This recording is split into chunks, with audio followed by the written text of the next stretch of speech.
ਸ਼ੁਰੂਆਤ ਗੁਰਜਸਪਾਲ ਸਿੰਘ ਆਪਾਂ ਕਰ ਲੈਂਦੇ ਆ ਯੂਐਸ ਕੈਨੇਡਾ ਟ੍ਰੇਡ ਨੂੰ ਲੈ ਕੇ ਕਾਫੀ ਰੌਲਾ ਰੱਪਾ ਆ ਉਹ ਪੈਂਦਾ ਰਿਹਾ। ਕਾਰਨੀ ਹੁਣੀ ਇੱਥੇ ਆਏ, ਮੁਲਾਕਾਤ ਹੋਈ, ਡੈਡਲਾਈਨਸ ਲੰਘ ਗਈਆਂ, ਕਈ ਕੁਛ ਜਿਹੜਾ ਉਹ ਚੱਲ ਰਿਹਾ। ਇਸ ਮੌਕੇ ਕਹਿੰਦੇ ਦੁਬਾਰਾ ਆਪਸ ਦੇ ਵਿੱਚ ਦੋਨਾਂ ਮੁਲਕਾਂ ਦੇ ਲੀਡਰਸ ਦੀ ਕਾਲ ਹੋਈ ਆ, ਗੱਲਬਾਤ ਹੋਈ ਆ। ਕੀ ਖਬਰਾਂ ਆ ਰਹੀਆਂ ਇਸ ਦੇ ਵਿੱਚ ਬਾਹਰ ਟ੍ਰੇਡ ਨੂੰ ਲੈ ਕੇ, ਕੀ ਨਵਾਂ ਇਸ ਟਾਈਮ ਸਾਹਮਣੇ? ਅੱਜ ਬੜੇ ਹਫ਼ਤਿਆਂ ਬਾਅਦ ਮਾਰਕ ਕਾਰਨੀ ਤੇ ਰਾਸ਼ਟਰਪਤੀ ਟਰੰਪ ਦੀ ਆਪਸ ਵਿੱਚ ਗੱਲਬਾਤ ਦੁਬਾਰਾ ਸ਼ੁਰੂ ਹੋਈ। ਉਹਨਾਂ ਨੇ ਫੋਨ ਦੇ ਉੱਤੇ ਗੱਲ ਕੀਤੀ। ਉਸ ਤੋਂ ਬਾਅਦ ਜਿਹੜੇ ਦੋਨੇ ਪਾਸੇ ਦੇ ਜਿਹੜੇ ਜਾਣੂ ਬੰਦੇ ਹੈਗੇ ਉਹਨਾਂ ਨੇ ਇਹ ਗੱਲ ਕਹੀ ਵੀ ਮਾਰਕ ਕਾਰਨੀ ਤੇ ਪ੍ਰੈਜ਼ੀਡੈਂਟ ਟਰੰਪ ਨੇ ਦੁਬਾਰਾ ਇਸ ਵਚਨਬੱਧਤਾ ਨੂੰ ਦੁਹਰਾਇਆ ਵੀ ਯਾਰ ਹਾਂ ਅਸੀਂ ਪਾਰਟਨਰ ਹਾਂ ਤੇ ਸਾਨੂੰ ਜਿਹੜੀ ਇਹ ਟ੍ਰੇਡ ਡੀਲ ਹੈ ਇਹ ਛੇਤੀ ਸਿਰੇ ਲਾਉਣੀ ਚਾਹੀਦੀ ਹੈ। ਉਹਦਾ ਤੌਰ ਦੇ ਉੱਤੇ ਕੀ ਨਵੇਂ ਜਿਹੜੇ ਟੈਰਿਫ ਆ ਉਹ ਐਨਫੋਰਸ ਹੋ ਚੁੱਕੇ ਆ ਜਾਂ ਅਜੇ ਫਿਰ ਮੌਲਤ ਮਿਲੀ ਹੋਈ ਆ? ਮਾਰਕ ਕਾਰਨੀ ਹੁਣਾਂ ਨੇ ਜਿਸ ਤਰੀਕੇ ਦੇ ਨਾਲ ਇਹ ਆਖਿਆ ਵੀ ਹਾਂ ਅਸੀਂ ਗੱਲਬਾਤ ਜਿਹੜੀ ਉਹ ਕਰ ਰਹੇ ਆ, ਇਹਨਾਂ ਨੂੰ ਅਮਰੀਕਾ ਵੱਲੋਂ ਕਿੱਦਾਂ ਦਾ ਰਿਸਪੌਂਸ ਜਿਹੜਾ ਉਹ ਕਿੱਦਾਂ ਦਾ ਮਿਲ ਰਿਹਾ ਹੈਗਾ ਆ?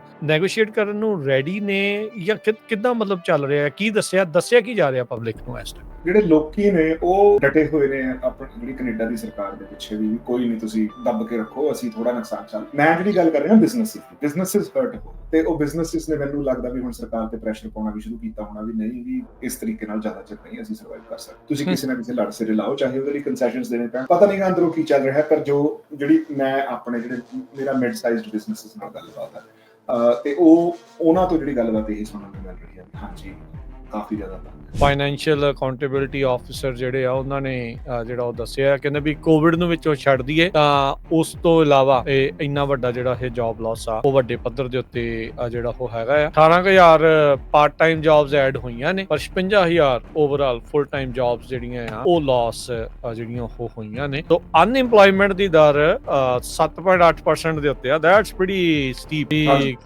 ਕਾਫੀ ਜ਼ਿਆਦਾ ਜਿਹੜਾ ਹੋਏ ਹਾਲਾਤ ਇਦਾਂ ਦੇ ਆ। ਗੱਲ ਕਰੀਏ ਤੁਹਾਡੇ ਕੈਨੇਡਾ ਦੇ ਵਿੱਚ ਇਸ ਮੌਕੇ ਵਿਰੋਧੀ ਧਿਰ ਦੇ ਨੇਤਾ ਪੀਅਰ ਪੋਲੀਵੇ ਉਹ ਜਿੱਤ ਗਏ ਨੇ। ਚੰਗੀ ਜਿਹੜੀ ਜਿੱਤ ਉਹਨਾਂ ਦੀ ਹੋਈ ਆ ਤੇ ਹੁਣ ਜਾਣਗੇ ਵਾਪਸ ਸਦਨ ਦੇ ਵਿੱਚ ਜੀ। ਸੋ ਬੈਟਲ ਰਿਵਰ ਕ੍ਰੌਫੋਰਡ ਤੋਂ ਜਿਹੜੇ ਪੀਅਰ ਪੋਲੀਵੇ ਉਹ ਜਿੱਤੇ ਆ। 40,548 ਵੋਟਾਂ ਉਹਨਾਂ ਨੂੰ ਮਿਲੀਆਂ, 80.4%। 50,000 ਜਿਹੜੀ ਟੋਟਲ ਵੋਟ ਪਈ ਆ। ਸੋ 50,434 ਦੇ ਵਿੱਚੋਂ 40,548 ਵੋਟ ਲੈ ਜਾਣੀ ਇੱਕ ਵੱਡਾ ਨੰਬਰ ਹੁੰਦਾ। ਹੁਣ ਸਤੰਬਰ ਦੇ ਵਿੱਚ ਜਦੋਂ ਦੁਬਾਰਾ ਪਾਰਲੀਮੈਂਟ ਸੈਸ਼ਨ ਦੇ ਵਿੱਚ ਆਉਣੀ ਹੈ, ਮੈਨੂੰ ਲੱਗਦਾ ਉਦੋਂ ਉਹਨਾਂ ਨੂੰ ਸਹੁੰ ਚੁਕਾ ਪਾਰਲੀਮੈਂਟ ਦੇ ਵਿੱਚ ਜਾ ਸਕਣਗੇ। ਮੂਲ ਨਿਵਾਸੀ ਬੱਚੀਆਂ ਦੇ ਕਹਿੰਦੇ ਵੀ ਪਿੰਜਰ ਲੱਭਣ ਦੇ ਉੱਤੇ ਡਾਲਰ ਤਾਂ ਲੱਗਣੇ ਹੀ ਸੀਗੇ, ਉਹ ਕਿੱਥੋਂ ਲੱਭੇ, ਕਿਵੇਂ ਲੱਭਿਆ, ਉਹਦਾ ਵੀ ਸਿਆਸੀਕਰਨ ਜਿਹੜਾ ਉਹ ਹੋਇਆ। ਇਹ ਮਸਲਾ ਕੀ ਆ? ਮਿਲੀਅਨਸ ਆਫ ਡਾਲਰ ਕੋਈ ਸਰਕਾਰ ਕਹਿੰਦੀ ਵੀ ਇੰਨੇ ਜ਼ਿਆਦਾ ਲੱਗ ਜਾਣੇ ਸੀਗੇ, ਅਸੀਂ ਤਾਂ ਨਹੀਂ ਕੀਤਾ, ਹੁਣ ਇਹਨਾਂ ਨੇ ਲੱਭੇ ਆ ਉਹ ਤੋਂ ਕਾਫੀ ਘੱਟ ਲੱਗੇ ਆ।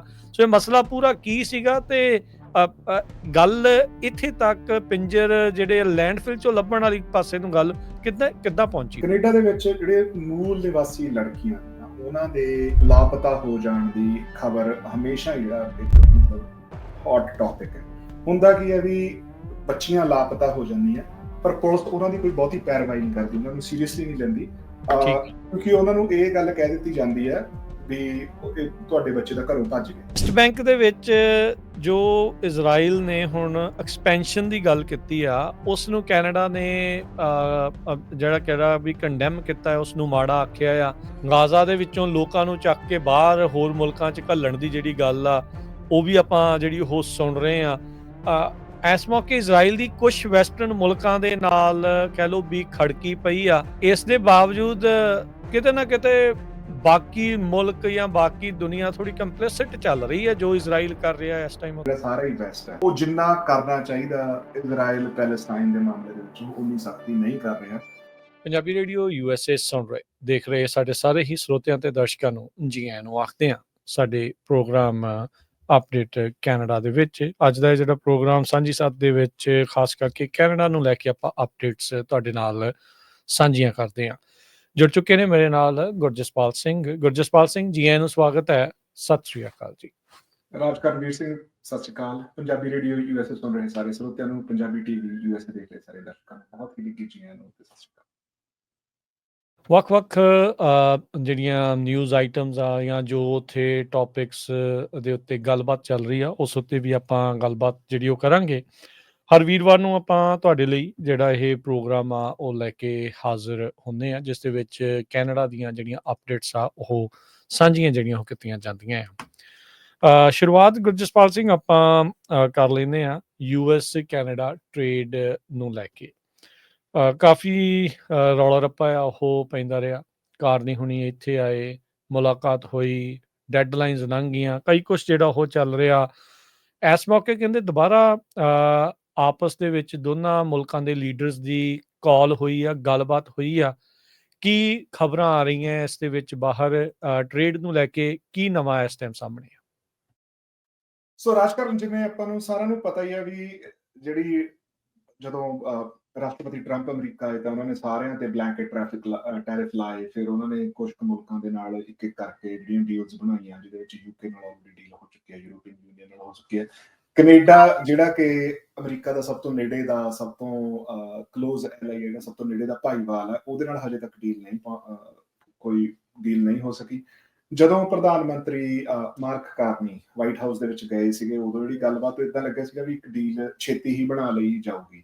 ਉਸ ਤੋਂ ਬਾਅਦ ਫਿਰ ਜਿਹੜਾ G7 ਦਾ ਸਮਿਟ ਸੀਗਾ, ਜਿਹਦੇ ਵਿੱਚ ਰਾਸ਼ਟਰਪਤੀ ਟਰੰਪ ਕਨਾਨਾਸਕੀਜ਼ ਦੇ ਵਿੱਚ ਪ੍ਰਧਾਨ ਮੰਤਰੀ ਮਾਰਕ ਕਾਰਨੀ ਨੂੰ ਮਿਲੇ, ਉਦੋਂ ਵੀ ਇਹਨਾਂ ਨੇ ਅਨਾਉਂਸਮੈਂਟ ਕੀਤੀ ਸੀਗੀ ਵੀ ਹਾਂ ਅਸੀਂ ਬਹੁਤ ਛੇਤੀ ਪ੍ਰੋਗਰੈਸ ਕਰ ਰਹੇ ਹਾਂ ਤੇ ਜੁਲਾਈ ਦੇ ਐਂਡ ਤੱਕ ਜਾਂ ਜੁਲਾਈ ਦੇ ਵਿੱਚ ਹੀ ਜਿਹੜੀ ਕੈਨੇਡਾ ਤੇ ਅਮਰੀਕਾ ਦੀ ਕੋਈ ਨਾ ਕੋਈ ਟ੍ਰੇਡ ਡੀਲ ਪਹੁੰਚ ਜਾਊਗੀ।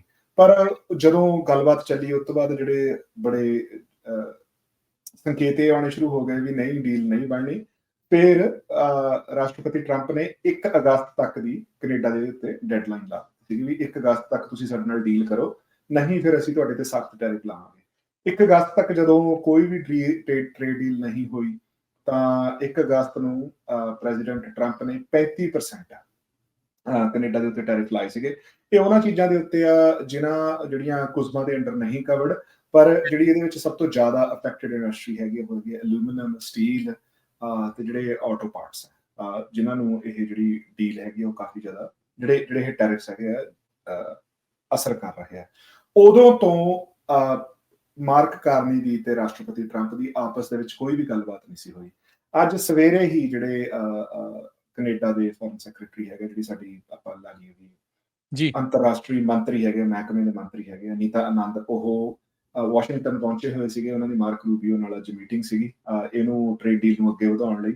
ਸੋ ਉਸੇ ਦੇ ਵਿੱਚ ਉਹਨਾਂ ਦੀ ਮਿਹਨਤ ਦੇ ਸਦਕਾ ਅੱਜ ਬੜੇ ਹਫ਼ਤਿਆਂ ਬਾਅਦ ਮਾਰਕ ਕਾਰਨੀ ਤੇ ਰਾਸ਼ਟਰਪਤੀ ਟਰੰਪ ਦੀ ਆਪਸ 'ਚ ਗੱਲਬਾਤ ਦੁਬਾਰਾ ਸ਼ੁਰੂ ਹੋਈ। ਉਹਨਾਂ ਨੇ ਫੋਨ ਦੇ ਉੱਤੇ ਗੱਲ ਕੀਤੀ। ਉਸ ਤੋਂ ਬਾਅਦ ਜਿਹੜੇ ਦੋਨੇ ਪਾਸੇ ਦੇ ਜਿਹੜੇ ਜਾਣੂ ਬੰਦੇ ਹੈਗੇ, ਉਹਨਾਂ ਨੇ ਇਹ ਗੱਲ ਕਹੀ ਵੀ ਮਾਰਕ ਕਾਰਨੀ ਤੇ ਪ੍ਰੈਜ਼ੀਡੈਂਟ ਟਰੰਪ ਨੇ ਦੁਬਾਰਾ ਇਸ ਵਚਨਬੱਧਤਾ ਨੂੰ ਦੁਹਰਾਇਆ ਵੀ ਯਾਰ ਹਾਂ ਅਸੀਂ ਪਾਰਟਨਰ ਹਾਂ ਤੇ ਸਾਨੂੰ ਜਿਹੜੀ ਇਹ ਟ੍ਰੇਡ ਡੀਲ ਹੈ ਇਹ ਛੇਤੀ ਸਿਰੇ ਲਾਉਣੀ ਚਾਹੀਦੀ ਹੈ। ਉਹਦੇ ਵਿੱਚ ਵੱਖ-ਵੱਖ ਮਸਲਿਆਂ ਦੇ ਉੱਤੇ ਗੱਲਬਾਤ ਹੋਈ, ਜਿਹਦੇ ਵਿੱਚੋਂ ਇੱਕ ਜਿਹੜੀ ਪ੍ਰੈਜ਼ੀਡੈਂਟ ਟਰੰਪ ਨੇ ਲੈ ਕੇ ਆਂਦਾ ਵੀ ਕੈਨੇਡਾ ਜਿਹੜੀਆਂ ਯੂਕਰੇਨ ਲਈ ਸਿਕਿਉਰਿਟੀਜ਼ ਜਿਹੜੀਆਂ ਗਾਰੰਟੀਜ਼ ਹੈਗੀਆਂ, ਉਹਦੇ ਵਿੱਚ ਜਿਵੇਂ ਉਹ ਯੂਰੋਪੀਅਨ ਯੂਨੀਅਨ ਨੂੰ ਵੀ ਕਹਿ ਰਹੇ, ਯੂਕੇ ਨੂੰ ਵੀ ਕਹਿ ਰਹੇ, ਜਿਹੜੀ ਰਸ਼ੀਆ ਦੇ ਨਾਲ ਜਿਹੜੀ ਚੱਲ ਰਹੀ ਹੈ ਵੀ ਜੰਗਬੰਦੀ ਵੀ ਉੱਥੇ ਚੱਲ ਰਹੀ ਹੈ ਨੈਗੋਸ਼ੀਏਸ਼ਨ, ਉਹਦੇ ਵਿੱਚ ਕੈਨੇਡਾ ਵੀ ਭਾਈਵਾਲ ਬਣੇ ਯੂਕਰੇਨ ਦਾ ਤੇ ਅਮਰੀਕਾ ਦਾ, ਉਹਨੂੰ ਰੋਕਿਆ ਜਾਵੇ। ਸੋ ਇਹ ਇੱਕ ਗੱਲਬਾਤ ਉਹਨਾਂ ਨੇ ਕੀਤੀ। ਦੂਜੀ ਗੱਲ ਇਹ ਹੈਗੀ ਹੈ ਵੀ ਜਿਹੜੀਆਂ ਜਿਹੜੀ ਟ੍ਰੇਡ ਡੀਲ ਆ ਉਹ ਬਰਾਬਰ ਦੀ ਹੋਵੇ। ਅਮਰੀਕਾ ਕੰਸਿਸਟੈਂਟਲੀ ਕੈਨੇਡਾ ਨੂੰ ਕਹਿ ਰਿਹਾ ਵੀ ਐਗਰੀਕਲਚਰ ਦੇ ਵਿੱਚ, ਡਾਇਰੀ ਦੇ ਵਿੱਚ ਕੰਸੈਸ਼ਨਸ ਦਿੱਤੇ ਜਾਣ। ਸੋ ਉਹ ਗੱਲ ਉਹਨਾਂ ਨੇ ਦੁਬਾਰਾ ਰੀਇਟਰੇਟ ਕੀਤੀ ਹੈ। ਬਾਕੀ ਜਿਹੜੀ ਡਿਫੈਂਸ ਹੈਗੀ ਹੈ ਆਪਣੀ, ਜਿਹੜੀ ਆਪਣੇ ਗੋਲਡਨ ਡੋਮ ਦਾ ਮਸਲਾ ਹੈਗਾ ਜਾਂ ਜਿਹੜੀ ਆਰਕਟਿਕ ਸਿਕਿਉਰਿਟੀ ਹੈ, ਉਹਦੇ ਵਿੱਚ ਕਿਵੇਂ ਜਿਹੜੀ ਭਾਈਵਾਲੀ ਜਾਰੀ ਰੱਖੀ ਜਾ ਸਕਦੀ ਹੈ ਜਦ ਕਿ ਜਿਹੜੀਆਂ ਇਹ ਟ੍ਰੇਡ ਡੀਲ ਦੀਆਂ ਨੈਗੋਸ਼ੀਏਸ਼ਨ ਚੱਲ ਰਹੀਆਂ, ਕਿਉਂਕਿ ਜਿਹੜੀਆਂ ਡਿਫੈਂਸ ਡੀਲਸ ਜਿਹੜੀਆਂ ਉਹਦੇ ਕਰਕੇ ਅੜੀਆਂ ਹੋਈਆਂ ਨੇ ਵੀ ਜਿਹੜੀ ਸ਼ੇਅਰਡ ਡਿਫੈਂਸ ਸਾਡੀਆਂ ਲੋੜਾਂ ਹੈਗੀਆਂ ਨੇ। ਸੋ ਕਈ ਮਸਲਿਆਂ ਤੇ ਗੱਲ ਚੱਲ ਰਹੀ ਹੈ। ਸੋ ਲੱਗਦਾ ਹੈ ਕਿ ਹੁਣ ਅੱਗੇ ਸ਼ਾਇਦ ਗੱਲਬਾਤ ਤੁਰ ਪਵੇ, ਜਿਹੜੀ ਪਿਛਲੇ ਕਈ ਹਫ਼ਤਿਆਂ ਤੋਂ ਹੀ ਰੁਕੀ ਹੋਈ ਸੀਗੀ। ਬਾਕੀ ਆਉਣ ਵਾਲੇ ਦਿਨਾਂ 'ਚ ਪਤਾ ਚੱਲੇਗਾ ਵੀ ਉਹਦੇ ਕੀ ਨਤੀਜੇ ਨਿਕਲਦੇ ਨੇ। ਪਰ ਜਿਹੜੇ ਆਲੇ ਦੁਆਲੇ ਨਤੀਜੇ ਸਾਨੂੰ ਸ਼ਰੇਆਮ ਦਿਖ ਰਹੇ ਆ ਵੀ ਕੈਨੇਡਾ ਦੇ ਵਿੱਚ ਜਿੱਥੇ ਵੀ ਜਿਹੜੀ ਵੀ ਇੰਡਸਟਰੀ ਦੇ ਵਿੱਚ ਅਸੀਂ ਗੱਲ ਕਰ ਰਹੇ ਹਾਂ, ਚਾਹੇ ਉਹ ਟਰੱਕਿੰਗ ਹੈ, ਚਾਹੇ ਉਹ ਐਗਰੀਕਲਚਰ ਹੈ, ਉਹਨਾਂ ਨੂੰ ਇਵਨ ਮੈਨੂਫੈਕਚਰਿੰਗ, ਉਹਨਾਂ ਨੂੰ ਜਿਹੜੀਆਂ ਰਾਸ਼ਟਰਪਤੀ ਟਰੰਪ ਨੇ ਇਹ ਟੈਰਿਫ ਲਾਏ ਹੋਏ ਆ, ਉਹਨਾਂ ਕਰਕੇ ਭਾਰੀ ਨੁਕਸਾਨ ਝੱਲਣਾ ਪੈ ਰਿਹਾ ਹੈ।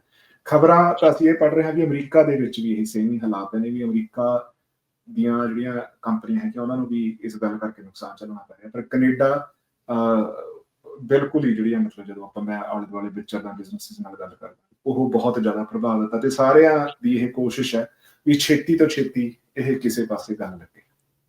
ਜੀ। ਤੁਹਾਡੇ ਜਿਹੜੇ ਕਾਰਨੀ ਪ੍ਰਾਈਮ ਮਿਨਿਸਟਰ ਨੇ, ਉਹਨਾਂ ਦੇ ਸੱਤਾ ਦੇ ਵਿੱਚ ਆਉਣ ਦਾ ਇੱਕ ਵੱਡਾ ਕਾਰਨ ਇਹੀ ਸੀਗਾ ਵੀ ਉਹ ਇੱਕ ਵਧੀਆ ਡੀਲ ਬਣਾ ਸਕਦੇ ਆ ਅਮਰੀਕਾ ਦੇ ਨਾਲ, ਟਰੰਪ ਦੇ ਨਾਲ ਨੈਗੋਸ਼ੀਏਟ ਜਿਹੜਾ ਉਹ ਕਰ ਸਕਦੇ ਆ। ਜੀ ਜਿਹੜਾ ਇੱਕ ਮਾਹੌਲ ਬਣਿਆ ਸੀਗਾ ਬਾਏ ਕੈਨੇਡੀਅਨ, ਉਹ ਸਾਰੀਆਂ ਚੀਜ਼ਾਂ ਦਾ ਵਿੱਚ ਇਹ ontario ਵੀ ਕਈ ਆ ਗਿਆ ਸੀਗਾ ਵੀ ਹਾਂ ਅਸੀਂ ਬਿਜਲੀ ਦੇ ਉੱਤੇ ਟੈਰਿਫ ਜਿਹੜੇ ਉਹ ਲਾ ਦੇਣੇ ਆ। ਦੁੱਧ ਵਾਲੀ ਇੰਡਸਟਰੀ ਆ, ਐਗ ਇੰਡਸਟਰੀ ਆ, ਉਹ ਲੰਬਰ ਆ, ਬਹੁਤ ਕੁਛ ਜਿਹੜਾ ਆ ਜਿਹੜਾ ਕੰਟਰੀ ਇਸ ਟਾਈਮ ਟ੍ਰੇਡ ਆ ਉਸ ਦੇ ਉੱਤੇ ਜਿਹੜਾ ਉਹ ਅਸਰ ਹੈਗਾ ਆ।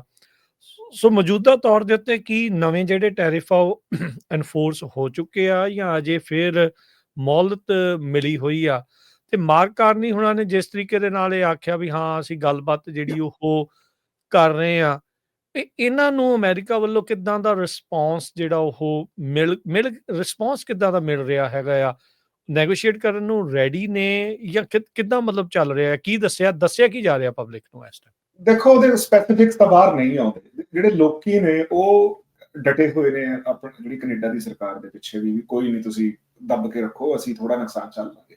ਮੈਂ ਜਿਹੜੀ ਗੱਲ ਕਰ ਰਿਹਾ ਬਿਜ਼ਨੈਸਿਸ ਦੀ, ਬਿਜ਼ਨੈਸਿਸ ਹਰਟ ਹੋ ਰਹੇ ਹਨ ਤੇ ਉਹ ਬਿਜ਼ਨੈਸਿਸ ਨੇ ਮੈਨੂੰ ਲੱਗਦਾ ਵੀ ਹੁਣ ਸਰਕਾਰ ਤੇ ਪ੍ਰੈਸ਼ਰ ਪਾਉਣਾ ਵੀ ਸ਼ੁਰੂ ਕੀਤਾ ਹੋਣਾ ਵੀ ਨਹੀਂ ਵੀ ਇਸ ਤਰੀਕੇ ਨਾਲ ਜ਼ਿਆਦਾ ਚਿਰ ਨਹੀਂ ਅਸੀਂ ਸਰਵਾਈਵ ਕਰ ਸਕਦੇ, ਤੁਸੀਂ ਕਿਸੇ ਨਾ ਕਿਸੇ ਲੜ ਸਿਰੇ ਲਾਓ, ਚਾਹੇ ਉਹਦੇ ਲਈ ਕੰਸੈਸ਼ਨਸ ਦੇਣੇ ਪੈਣ। ਪਤਾ ਨਹੀਂ ਅੰਦਰੋਂ ਕੀ ਚੱਲ ਰਿਹਾ, ਪਰ ਜਿਹੜੀ ਮੈਂ ਆਪਣੇ ਜਿਹੜੇ ਮੇਰਾ ਮਿਡ ਸਾਈਜ਼ਡ ਬਿਜ਼ਨੈਸਿਸ ਨਾਲ ਗੱਲਬਾਤ ਹੈ ਤੇ ਉਹਨਾਂ ਤੋਂ ਜਿਹੜੀ ਗੱਲਬਾਤ ਇਹ ਸੁਣਨ ਨੂੰ ਮਿਲ ਰਹੀ ਹੈ ਵੀ ਹਾਂਜੀ ਕਾਫੀ ਜ਼ਿਆਦਾ ਤੰਗ ਹੈ। ਜਿਹੜੀ ਨੈਗੋਸ਼ੀਏਸ਼ਨ ਦੀ ਡੀਲ ਹੈ, ਕਿਉਂਕਿ ਪ੍ਰੈਜ਼ੀਡੈਂਟ ਟਰੰਪ ਆਪ ਤਾਂ ਇਨਵੋਲਡ ਨਹੀਂ ਹੁੰਦੇ, ਸੋ ਜਿਹੜੇ ਬਿਊਰੋਕਰੈਟ ਆ ਦੋਨੋਂ ਮੁਲਕਾਂ ਦੇ ਜਿਹੜੇ ਆਪਸ ਵਿੱਚ ਇਨਵੋਲਵ ਹੁੰਦੇ ਆ, ਜਿਹੜਾ ਵਿਦੇਸ਼ ਮਹਿਕਮਾ ਉਹ ਆਪਸ ਵਿੱਚ ਗੱਲਬਾਤ ਕਰਦਾ, ਉਹਨਾਂ ਦੇ ਜਦੋਂ ਉਹ ਗੱਲਬਾਤ ਕਰਦਾ ਤਾਂ ਇਦਾਂ ਹੀ ਲੱਗਦਾ ਵੀ ਹਾਂਜੀ we are making positive steps, ਅਸੀਂ ਵੀ ਆਰ ਗੋਇੰਗ ਫਾਰਵਰਡ, ਹਨਾ। ਜਿਹੜੀ ਇੱਕ ਚੀਜ਼ ਹੈ ਬੜੀ ਮਤਲਬ ਜਿੱਥੇ ਕੈਨੇਡਾ ਕਹਿੰਦਾ ਵੀ ਨਹੀਂ ਇਹ ਤਾਂ ਅਮਰੀਕਾ ਵੱਲੋਂ ਇੱਕ ਪਤਾ ਨਹੀਂ ਕਿਉਂ ਝੂਠ ਪ੍ਰਚਾਰਿਆ ਜਾ ਰਿਹਾ ਹੈ ਜਿਹੜਾ ਫੈਂਟਨਲ ਹੈ ਉਹ ਕੈਨੇਡਾ ਤੋਂ ਅਮਰੀਕਾ ਵੱਲ ਬਹੁਤ ਜ਼ਿਆਦਾ ਜਾਂਦੀ ਹੈ, ਜਿਹਦੇ ਕਰਕੇ ਅਸੀਂ ਇਹ ਟੈਰਿਫ ਲਾਏ। ਉਹ ਕੈਨੇਡਾ ਬਾਰ-ਬਾਰ ਇਹਦਾ ਡੇਟਾ ਦੇ ਚੁੱਕਿਆ ਹੈ, ਇਹਦੇ ਪ੍ਰੂਫ ਦੇ ਚੁੱਕਿਆ ਵੀ ਐਕਚੁਅਲ ਚ ਕੈਨੇਡਾ ਵੱਲੋਂ ਤਾਂ ਅਮਰੀਕਾ ਵੱਲ ਬਹੁਤ ਥੋੜੀ ਫੈਂਟਨਲ ਜਾਂਦੀ ਹੈ। ਦਰਅਸਲ ਅਮਰੀਕਾ ਵੱਲੋਂ ਕੈਨੇਡਾ ਚ ਜ਼ਿਆਦਾ ਫੈਂਟਨਲ ਆਉਂਦੀ ਹੈ। ਈਵਨ ਕੋਕੇਨ ਜਾਂ ਮਤਲਬ ਉਹਦੇ ਚ ਹੁਣ ਬਾਰਡਰ ਜ਼ਾਰ ਵੀ ਅਮਰੀਕਾ ਸਾਡੇ ਕੈਨੇਡਾ ਨੇ ਫੈਂਟਨਲ ਜ਼ਾਰ ਵੀ ਲਾਇਆ ਹੋਇਆ, ਜਿਹੜਾ ਸਪੈਸ਼ਲੀ ਇਸ ਚੀਜ਼ ਤੇ ਦੇਖ ਰਹੇ ਹਾਂ ਆਰਸੀਐਮਪੀ ਦੇ ਵਿੱਚ ਇਨਵੈਸਟਮੈਂਟ ਵਧਾਈ ਹੋਈ ਹੈ। ਸੋ ਉਹ ਇੱਕ ਮਸਲਾ ਹੈਗਾ ਜਿੱਥੇ ਬਿਲਕੁਲ ਹੀ ਇਹਨਾਂ ਦੇ ਡਿਫਰੈਂਸਿਸ ਹੈਗੇ, ਪਰ ਅਦਰਵਾਈਜ਼ ਜੋ ਜਿੰਨੀਆਂ ਗੱਲਾਂ ਹੁੰਦੀਆਂ ਜਦੋਂ ਤਾਂ ਬਿਊਰੋਕਰੈਟ ਆ ਉਹ ਤਾਂ ਬਿਊਰੋਕਰੈਟਸ ਨੇ ਤਾਂ ਉਵੇਂ ਹੀ ਗੱਲ ਕਰਨੀ ਹੁੰਦੀ ਹੈ, ਪਰ ਜਦੋਂ ਲੀਡਰ ਆਪਸ ਚ ਗੱਲ ਕਰਦੇ, ਜਦੋਂ ਜਿਹੜੀ ਉਹ ਪਬਲਿਕ ਦੇ ਵਿੱਚ ਜਦੋਂ ਪ੍ਰੈਜ਼ੀਡੈਂਟ ਟਰੰਪ ਕਹਿੰਦੇ ਵੀ ਨਹੀਂ ਕੈਨੇਡਾ ਤਾਂ ਸਾਨੂੰ ਲੁੱਟ ਰਿਹਾ, ਇਹ ਕਰ ਰਿਹਾ, ਉਹ ਕਰ ਰਿਹਾ, ਤੇ ਉਹਦੇ ਕਰਕੇ ਮੈਨੂੰ ਲੱਗਦਾ ਜਿਹੜਾ ਮਾਹੌਲ ਹੈ ਥੋੜਾ ਉਹ ਅਣਸਖਾਵਾਂ ਬਣ ਜਾਂਦਾ। ਪਰ ਕੈਨੇਡੀਅਨਸ ਨੂੰ ਵੀ ਇਸ ਗੱਲ ਦਾ ਪਤਾ ਜਿਹੜਾ ਪ੍ਰੈਜ਼ੀਡੈਂਟ ਟਰੰਪ ਦਾ ਇਹ ਕੰਮ ਕਰਨ ਦੀ ਸ਼ੈਲੀ ਇਹ ਹੈ ਵੀ ਜਦੋਂ ਗੱਲਬਾਤ ਕਰਨੀ ਹੈ ਫਿਰ ਇੱਕੋਦਮ ਛਿੜ ਪੈਣਾ, ਬਹੁਤ ਕੁਝ ਮਾੜਾ ਬੋਲ ਦੇਣਾ, ਜੋ ਕਿ ਆਪਾਂ ਨੂੰ ਪਿਛਲੇ 2-3 ਹਫ਼ਤਿਆਂ ਦੇ ਵਿੱਚ ਭਾਰਤ ਨਾਲ ਵੀ ਦੇਖਣ ਨੂੰ ਮਿਲਿਆ ਵੀ ਉਹਨਾਂ ਨੇ ਕਿਹਾ ਵੀ ਭਾਰਤ ਤਾਂ ਵੀ ਬਹੁਤ ਨਕੰਮੀ ਇਕਨੋਮੀ ਹੈ ਜਾਂ ਜੋ ਕੁਝ ਵੀ ਹੈ, ਉਹ ਹਰ ਇੱਕ ਨਾਲ ਹੀ ਜਦੋਂ ਉਹ ਕਿਸੇ ਨਾਲ ਵੀ ਟ੍ਰੇਡ ਡੀਲ ਕਰ ਰਹੇ ਹੁੰਦੇ ਤਾਂ ਉਹ ਇਦਾਂ ਹੀ ਕਰਦੇ ਆ। ਤੇ ਕੈਨੇਡਾ ਨੂੰ ਵੀ ਬਿਲਕੁਲ ਆਈ ਆਉਂਦੇ ਵੀ ਲੈ ਤਾਂ ਸਾਡੇ ਵੱਲ ਫੈਂਟਨਲ ਭੇਜ ਰਿਹਾ, ਇਹ ਸਾਡੀ ਡੇਅਰੀ ਇੰਡਸਟਰੀ ਨੂੰ ਵੀ ਲੁੱਟ ਰਿਹਾ। ਫਿਰ ਜਦੋਂ ਕਿ ਨੈਗੋਸ਼ੀਏਸ਼ਨਸ ਹੁੰਦੀਆਂ ਨੇ ਉਹ ਜਿਵੇਂ ਹੋਣੀਆਂ ਚਾਹੀਦੀਆਂ ਨੇ ਉਵੇਂ ਹੀ ਆ, ਪਰ ਉਹ ਗੱਲ ਕਹਿੰਦੇ ਆ ਵੀ ਪੋਜ਼ਿਟਿਵ ਪਾਸੇ ਨੂੰ ਤੁਰ ਪੈ ਰਹੀ ਹੈ, ਪਰ ਉਹਦੇ ਸਪੈਸੀਫਿਕਸ ਕਦੇ ਵੀ ਬਾਹਰ ਆ ਕੇ ਡਿਸਕਸ ਨਹੀਂ ਹੁੰਦੇ। BBC ਰਿਪੋਰਟ ਜਿਹੜਾ ਕਰਦਾ ਵੀ ਅਮਰੀਕਾ ਦੇ ਵਿੱਚ ਜਿਹੜਾ ਫੈਂਟਨਲ ਐਂਟਰ ਹੁੰਦਾ ਆ, ਜਿੰਨੀਆਂ ਫੜਿਆ ਗਿਆ ਆ ਪਿਛਲੇ ਸਾਲਾਂ ਦੇ ਵਿੱਚ, CBP ਦੇ ਆંકੜੇ ਜਿਹੜੇ ਉਹ ਦੱਸਦੇ ਨੇ 96% ਸਦਰਨ ਬਾਰਡਰ ਤੋਂ, ਯਾਨੀ ਕਿ ਮੈਕਸੀਕੋ ਥਾਣੀ ਜਿਹੜਾ ਉਹ ਐਂਟਰ ਹੋ ਰਿਹਾ ਸੀ। ਤਕਰੀਬਨ 1% ਤੋਂ ਘੱਟ ਕਿਹੜਾ ਦੱਸਦੇ ਆ ਵੀ ਕੈਨੇਡਾ ਥਾਣੀ ਜਿਹੜਾ ਉਹ ਐਂਟਰ ਹੋ ਰਿਹਾ। ਉਹ ਦੇਖਿਆ ਜਾਵੇ ਤਾਂ ਡਰੱਗ ਕਿੰਗਪਿਨ ਜਿਹੜਾ ਹੁਣੇ ਰੀਸੈਂਟਲੀ ਅਮਰੀਕਾ 'ਚ ਫੜਿਆ, ਅਨਫੋਰਚੂਨੇਟਲੀ ਉਹ ਵੀ ਪੰਜਾਬੀ ਮੂਲ ਦਾ ਬੰਦਾ ਸੀ, ਆਈ ਥਿੰਕ ਉਪਿੰਦਰ ਕਰਕੇ ਸ਼ਾਇਦ ਉਸਦਾ ਜਿਹੜਾ ਨਾਮ ਸੀਗਾ ਕੈਨੇਡੀਅਨ ਉਹ। ਸੋ ਮੌਕਾ ਮਿਲ ਜਾਂਦਾ ਨਾ ਫਿਰ ਅਮਰੀਕਾ ਨੂੰ ਇਹ ਸਾਰੀਆਂ ਚੀਜ਼ਾਂ ਪੇਸ਼ ਕਰਨ ਦਾ, ਇਹ ਸਾਰੀਆਂ ਚੀਜ਼ਾਂ ਜਿਹੜੀਆਂ ਉਹ ਦੱਸਣ ਦਾ। ਸੋ ਨੋ ਡਾਊਟ ਇਸ ਦੇ ਉੱਤੇ ਅਸਰ ਪੈ ਰਿਹਾ। ਮੈਂ ਇਹ ਵੀ ਦੇਖ ਰਿਹਾ ਸੀਗਾ ਵੀ ਟੈਰਿਫ ਦੇ ਇੰਪੈਕਟਸ ਦੇ ਨਾਲ ਜਿਹੜੇ ਇੰਡਸਟਰੀਜ਼ ਆ, ਖਾਸ ਕਰਕੇ ਤੁਹਾਡੀਆਂ ਉੱਥੇ ਜਿਹੜੀਆਂ ਮੈਨੂਫੈਕਚਰਿੰਗ ਜੌਬਸ ਆ, ਉਹਨਾਂ ਉੱਤੇ ਵੀ ਇੰਪੈਕਟ ਪਿਆ। CBC ਰਿਪੋਰਟ ਕਰ ਰਿਹਾ ਹੈ ਵੀ 2009 ਤੋਂ ਬਾਅਦ 'ਚ ਸਭ ਤੋਂ ਸ਼ਾਰਪੈਸਟ ਕੁਆਟਰਲੀ ਜੌਬ ਲਾਸ ਜਿਹੜਾ ਉਹ ਇਸ ਕੁਆਟਰ ਦੇ ਰਿਪੋਰਟ ਵਿੱਚ? ਜਿਹੜਾ ਉਹ ਕੀਤਾ ਗਿਆ ਹੈ ਮੈਨੂਫੈਕਚਰਿੰਗ ਖੇਤਰ ਦੇ ਵਿੱਚ, ਕਿਉਂਕਿ ਹੁਣ ਸਟੀਲ ਦੇ ਉੱਤੇ ਕਾਰ ਪਾਰਟਸ ਦੇ, ਆਟੋ ਪਾਰਟਸ ਦੇ ਉੱਤੇ ਉਹਦੇ ਤੇ ਐਕਸਟਰਾ ਟੈਰਿਫ ਜਿਹੜਾ ਉਹ ਲੱਗ ਚੁੱਕਾ ਆ, ਤੇ ਜੀ। ਕਾਫੀ ਜ਼ਿਆਦਾ ਸਮਾਨ ਕੈਨੇਡਾ ਤੋਂ ਜਿਹੜਾ ਉਹ ਆਉਂਦਾ ਸੀ। ਓਬਵੀਅਸਲੀ ਉਹਦੀ ਡਿਮਾਂਡ ਘਟ ਜਾਣੀ ਅਮਰੀਕਾ 'ਚ, ਤਾਂ ਪਿੱਛੇ ਜਿਹੜੀ ਆ ਸਪਲਾਈ ਪੈਦਾ ਕਰਨ ਵਾਲੇ ਆ ਉੱਥੇ ਲੇਆਫਸ ਜਿਹੜੀਆਂ ਉਹ ਹੋਣਗੀਆਂ। ਤੁਹਾਡੇ ਉੱਥੇ ਫੈਡ ਦੀਆਂ ਜੌਬਸ ਕੱਢ ਰਹੇ ਸੀਗੇ, ਹੋਰ ਵੀ ਬੜਾ ਕੁਝ ਜਿਹੜਾ ਕੱਟਸ ਆ ਰਿਹਾ ਸੀਗਾ। ਸੋ ਇਹ ਇੰਡਸਟਰੀ ਕਿਹੜੇ ਪਾਸੇ ਵੱਲ ਨੂੰ ਆਪਾਂ ਦੇਖ ਰਹੇ ਹਾਂ ਜਾ ਰਹੀ ਹੈ ਉੱਧਰ? ਸੋ ਮਤਲਬ ਢਲਾਣ ਵੱਲ ਹੀ ਹੈ ਜੀ। ਇਸ ਤੋਂ ਪਹਿਲੀ ਵਾਰੀ ਹੋਇਆ ਵੀ ਜਿਹੜੀ ਇਨਫਲੇਸ਼ਨ ਆ ਉਹ 1.7% ਤੇ ਗਈ ਹੈ। ਜਿਹੜੀ ਕੈਨੇਡਾ ਦੀ ਜਿਹੜੀ ਇਕਨੋਮੀ ਦੀ ਗਰੋਥ ਹੈ ਪਿਛਲੇ ਇਹ ਕੁਆਟਰ ਪੋਜ਼ਿਟਿਵ ਖਬਰ ਆ ਉੱਥੇ ਦੇ ਲਈ? ਨਹੀਂ, ਨੈਗੇਟਿਵ ਹੈ ਜੀ, ਬਿਲਕੁਲ ਨੈਗੇਟਿਵ। 2% ਤੋਂ ਥੱਲੇ ਨਹੀਂ ਚਾਹੁੰਦੀ ਹੁੰਦੀ ਕੋਈ ਵੀ ਜਿਹੜਾ ਮੁਲਕ ਹੁੰਦਾ ਨਾ। 2% ਇੱਕ ਸਟੈਡੀ ਨੰਬਰ ਹੁੰਦਾ। ਜਿਹੜੀ 2% ਤੋਂ ਜ਼ਿਆਦਾ ਜਦੋਂ ਗਰੋਥ ਜਾਂਦੀ ਹੈ ਤਾਂ ਉਹਨੂੰ ਇਨਫਲੇਸ਼ਨ ਮੰਨਿਆ ਜਾਂਦਾ, ਜਦੋਂ 2% ਤੋਂ ਘਟ ਜਾਂਦੀ ਹੈ ਤਾਂ ਉਹਨੂੰ ਰਿਸੈਸ਼ਨ ਮੰਨਿਆ ਜਾਂਦਾ। ਸੋ ਕੋਈ ਵੀ ਜਿਹੜੀ ਸਰਕਾਰ ਆ ਉਹਦਾ ਇਹ ਹੁੰਦਾ ਵੀ 2% ਦੇ ਲਾਗੇ ਪਾਸੇ ਰੱਖਿਆ ਜਾਵੇ। ਪਹਿਲੀ ਵਾਰੀ ਜਿਹੜਾ ਮਤਲਬ ਹੋਇਆ ਉਹਦੇ ਕਰਕੇ ਠੀਕ ਹੈ ਵੀ ਪ੍ਰਾਈਸਿੰਗ ਥੋੜੀ ਕੂਲ ਡਾਊਨ ਹੋਈ ਹੈ, ਕਿਉਂਕਿ ਕੈਨੇਡਾ ਦੀ ਤਾਂ ਇਸ ਵੇਲੇ ਸਭ ਤੋਂ ਜ਼ਿਆਦਾ ਪਿਛਲੇ 4-5 ਸਾਲਾਂ ਦਾ ਜਿਹੜਾ ਮੇਨ ਚੈਲੰਜ ਸੀਗਾ ਉਹ ਸੀਗਾ ਕਾਸਟ। ਹੁਣ ਇਕਨੋਮੀ ਦੇ ਸਲੋ ਹੋਣ ਕਰਕੇ ਜਿਹੜੀ ਚੀਜ਼ਾਂ ਦੇ ਪ੍ਰਾਈਸ ਘਟੇ ਆ, ਪਰ ਪ੍ਰਾਈਸਾਂ ਘਟਣ ਤੋਂ ਪਹਿਲਾਂ ਜਿਹੜੀਆਂ ਬਿਲਕੁਲ ਜਿਹੜੀ ਮਾਰਕੀਟ ਸੀ ਬਹੁਤ ਜ਼ਿਆਦਾ ਸਲੋ ਹੋ ਗਈ ਆ। ਘਰਾਂ ਦੀ ਮਾਰਕੀਟ ਓਨਟਾਰੀਓ BC ਦੇ ਵਿੱਚ ਚਲੋ ਉਹਦਾ ਬੁਰਾ ਹਾਲ ਹੈ, ਬਾਕੀ ਥਾਂ ਤਾਂ ਠੀਕ ਹੈ, ਪਰ ਅਦਰਵਾਈਜ਼ ਜਿਹੜੀ ਜੌਬ ਮਾਰਕੀਟ ਹੈ, ਜਿਵੇਂ ਤੁਸੀਂ ਦੱਸਿਆ ਵੀ 2009 ਤੋਂ ਬਾਅਦ ਸਭ ਤੋਂ ਜ਼ਿਆਦਾ ਜੌਬ ਲਾਸਿਸ ਇਸ ਕੁਆਟਰ ਦੇ ਵਿੱਚ ਹੋਇਆ, ਤੇ ਉਹ ਆਲੇ ਦੁਆਲੇ ਦੇਖਣ ਨੂੰ ਮਿਲ ਗਿਆ। ਲੋਕੀ ਡਰੇ ਹੋਏ ਆ ਵੀ ਯਾਰ ਸਾਡੀ ਜੌਬ ਦਾ ਕੀ ਬਣੂਗਾ ਜੇ ਜੌਬ ਨਹੀਂ ਵੀ ਜਾ ਰਹੀ, ਘੰਟੇ ਘਟਾਏ ਜਾ ਰਹੇ ਆ, ਹਨਾ। ਸੋ ਉਹਦੇ ਵਿੱਚ ਆਸ ਇਹ ਹੈਗੀ ਹੈ ਵੀ ਜਿਹੜੀ ਕੈਨੇਡਾ ਆਇਲ ਦੇ ਪਾਈਪਲਾਈਨ ਦੇ ਪ੍ਰੋਜੈਕਟਸ ਜਿਹੜੇ ਲੈ ਕੇ ਆ ਰਿਹਾ, ਵੱਡੇ ਇਨਫਰਾਸਟ੍ਰਕਚਰ ਪ੍ਰੋਜੈਕਟ ਲੈ ਕੇ, ਪਰ ਕਿਸੇ ਵੀ ਚੀਜ਼ ਨੂੰ ਸ਼ੁਰੂ ਹੁੰਦੇ ਸਮਾਂ ਲੱਗਦਾ, ਉਹ ਇੱਕੋ ਦਮ ਤਾਂ ਚੀਜ਼ਾਂ ਹੋ ਨਹੀਂ ਜਾਣੀਆਂ। ਸੋ ਥੋੜਾ ਔਖਾ ਸਮਾਂ ਹੈ, ਪਰ ਉਹਦੇ ਵਿੱਚ ਇਹੀ ਹੈ ਵੀ ਹੋਪਫੁਲੀ ਉਦੋਂ ਤੱਕ ਕੋਈ ਨਾ ਕੋਈ ਕਿਸੇ ਨਾ ਕਿਸੇ ਸਿੱਟੇ ਤੇ ਵੀ ਪਹੁੰਚਿਆ ਜਾ ਸਕੇਗਾ, ਤੇ ਕੋਈ ਨਾ ਕੋਈ ਡੀਲ ਵੀ ਅਮਰੀਕਾ ਨਾਲ ਬਣ ਸਕਦਾ। ਸੋ ਮੈਂ ਨੰਬਰਸ ਦੱਸਦੇ ਜਾਵਾਂ ਜਿਹੜੇ ਰਿਪੋਰਟ ਕਰ ਰਹੇ ਆ। ਜਿਹੜਾ ਦੂਸਰਾ ਕੁਆਟਰ ਆ, ਦੂਜੀ ਤਿਮਾਹੀ 2025 ਦੀ, ਉਹਦੇ ਵਿੱਚ 38,000 ਜੌਬਸ ਜਿਹੜੇ ਓਨਟਾਰੀਓ ਦੀ ਇਕਨੋਮੀ ਦੇ ਵਿੱਚ ਇਕੱਲੀਆਂ ਇੰਪੈਕਟ ਹੋਈਆਂ, ਜਿਹਦਾ ਸਿੱਧਾ ਕਾਰਨ ਅਮਰੀਕਨ ਟੈਰਿਫਸ ਦਾ ਜਿਹੜਾ ਉਹ ਦੱਸਿਆ ਜਾ ਰਿਹਾ ਆ। ਫਾਈਨੈਂਸ਼ੀਅਲ ਅਕਾਊਂਟੇਬਿਲਿਟੀ ਆਫਿਸਰ ਜਿਹੜੇ ਆ ਉਹਨਾਂ ਨੇ ਜਿਹੜਾ ਉਹ ਦੱਸਿਆ, ਕਹਿੰਦੇ ਵੀ ਕੋਵਿਡ ਨੂੰ ਵਿੱਚੋਂ ਛੱਡ ਦਈਏ ਤਾਂ ਉਸ ਤੋਂ ਇਲਾਵਾ ਇਹ ਇੰਨਾ ਵੱਡਾ ਜਿਹੜਾ ਇਹ ਜੌਬ ਲਾਸ ਆ ਉਹ ਵੱਡੇ ਪੱਧਰ ਦੇ ਉੱਤੇ ਜਿਹੜਾ ਉਹ ਹੈਗਾ ਆ। 18,000 ਪਾਰਟ ਟਾਈਮ ਜੌਬਸ ਐਡ ਹੋਈਆਂ ਨੇ, ਪਰ 56,000 ਓਵਰਆਲ ਫੁੱਲ ਟਾਈਮ ਜੌਬਸ ਜਿਹੜੀਆਂ ਆ ਉਹ ਲਾਸ ਜਿਹੜੀਆਂ ਉਹ ਹੋਈਆਂ ਨੇ। ਸੋ ਅਨਇੰਪਲੋਇਮੈਂਟ ਦੀ ਦਰ 7.8% ਦੇ ਉੱਤੇ ਆ। ਦੈਟਸ ਪ੍ਰੀਟੀ ਸਟੀਪ, ਵੀ ਕਾਫੀ ਜ਼ਿਆਦਾ ਜਿਹੜਾ ਹੋਏ ਹਾਲਾਤ ਇਦਾਂ ਦੇ ਆ।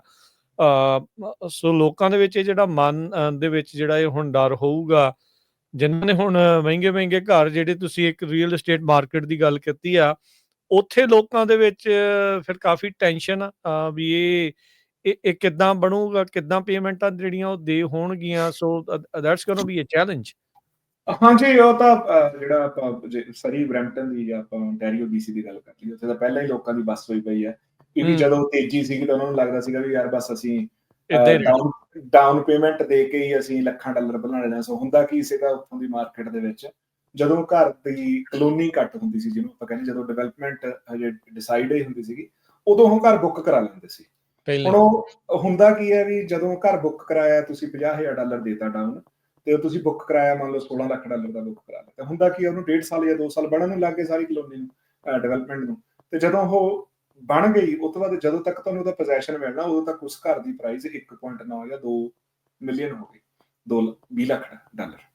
ਤੇ ਉਹ ਤੁਸੀਂ ਸਿਰਫ $50,000 ਦਿੱਤਾ ਸੀਗਾ, ਘਰ ਤੁਹਾਡਾ $3-4 ਲੱਖ ਵੱਧ ਗਿਆ, ਤੁਸੀਂ ਕਮਾ ਕੇ ਉਹ ਜਾਣਾ। ਥੋੜੇ ਜਿਹੇ ਬੰਦਿਆਂ ਨਾਲ ਇਦਾਂ ਹੋਇਆ, ਉਹਨਾਂ ਨੂੰ ਲੱਗਿਆ ਵੀ ਯਾਰ ਆਹ ਤਾਂ ਗੱਲ ਹੀ ਬਹੁਤ ਆ। ਲੋਕਾਂ ਨੇ ਚੱਕ ਕੇ ਆਪਣੇ ਘਰਾਂ ਦੇ ਵਿੱਚੋਂ ਪੈਸੇ ਕੱਢ ਕੇ 2-2, 3-3 ਘਰ ਬੁੱਕ ਕਰਾਤੇ। ਉਹ ਜਿਹੜੇ ਬੁੱਕ ਕਰਾਏ ਆ, ਜਦੋਂ ਪੋਜੈਸ਼ਨ ਦਾ ਵੇਲਾ ਆਇਆ ਰਿਸੈਸ਼ਨ ਆਉਣ ਕਰਕੇ, ਉਹ 1.6 ਤੋਂ ਮੁੜ ਕੇ ਜਿਹੜਾ ਘਰ ਦੀ ਵੈਲਿਊ ਹੈ ਉਹ ਰਹਿ ਗਈ 1.2। ਹੁਣ ਬੈਂਕ ਕਹਿੰਦਾ ਵੀ ਅਸੀਂ ਤਾਂ 1.2 ਦੀ ਤੁਹਾਡੀ ਮੌਰਗੇਜ ਕਰਨੀ, ਅਸੀਂ 1.6 ਦੀ ਮੌਰਗੇਜ ਕਾਹਤੇ ਕਰਨੀ।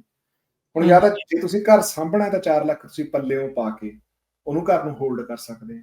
ਵਿਕਣਾ ਉਹ ਹੈ ਨਹੀਂਗਾ, 1.6 ਦਾ ਵੀ ਨਹੀਂ ਵਿਕਣਾ, ਠੀਕ ਹੈ ਨਾ। ਤੇ ਏਦਾਂ ਲੋਕਾਂ ਦੇ 2-2, 3-3 ਘਰ ਫਸੇ ਸੀਗੇ। ਹੁਣ ਉਹ ਬਿਲਡਰ ਨੂੰ ਕਹਿੰਦੇ ਸੀਗੇ ਵੀ ਤੁਸੀਂ ਸਾਨੂੰ ਕੰਟਰੈਕਟ 'ਚ ਛੱਡੋ, ਬਿਲਡਰ ਕਹਿੰਦਾ ਵੀ ਅਸੀਂ ਕਾਹਤੇ ਛੱਡੀਏ, ਤੁਸੀਂ ਪੂਰੀ ਇੱਕ ਜਿਹੜੀ ਲੀਗਲ ਬਾਈਂਡਿੰਗ ਟਰਮਸ ਤੇ ਸਾਈਨ ਕੀਤਾ ਹੋਇਆ।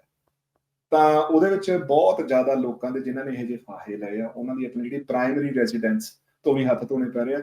ਅਮਰੀਕਾ ਦੇ ਲਈ ਮੇਰੇ ਖਿਆਲ ਨਾਲ ਇਹ ਕੋਈ ਜਿਹੜਾ 2008 ਦੇ ਵਿੱਚ ਰਾਜ ਕਰਨ, ਤੁਸੀਂ ਮੇਰੇ ਖਿਆਲ ਨਾਲ 2008 ਦੇ ਵਿੱਚ ਪੂਰੇ ਆ ਗਏ ਸੀ ਜਾਂ ਨਹੀਂ, ਮੈਨੂੰ ਚੇਤਾ 10 ਨਹੀਂ। ਦੇ ਵਿੱਚ ਆਏ ਸੀਗੇ।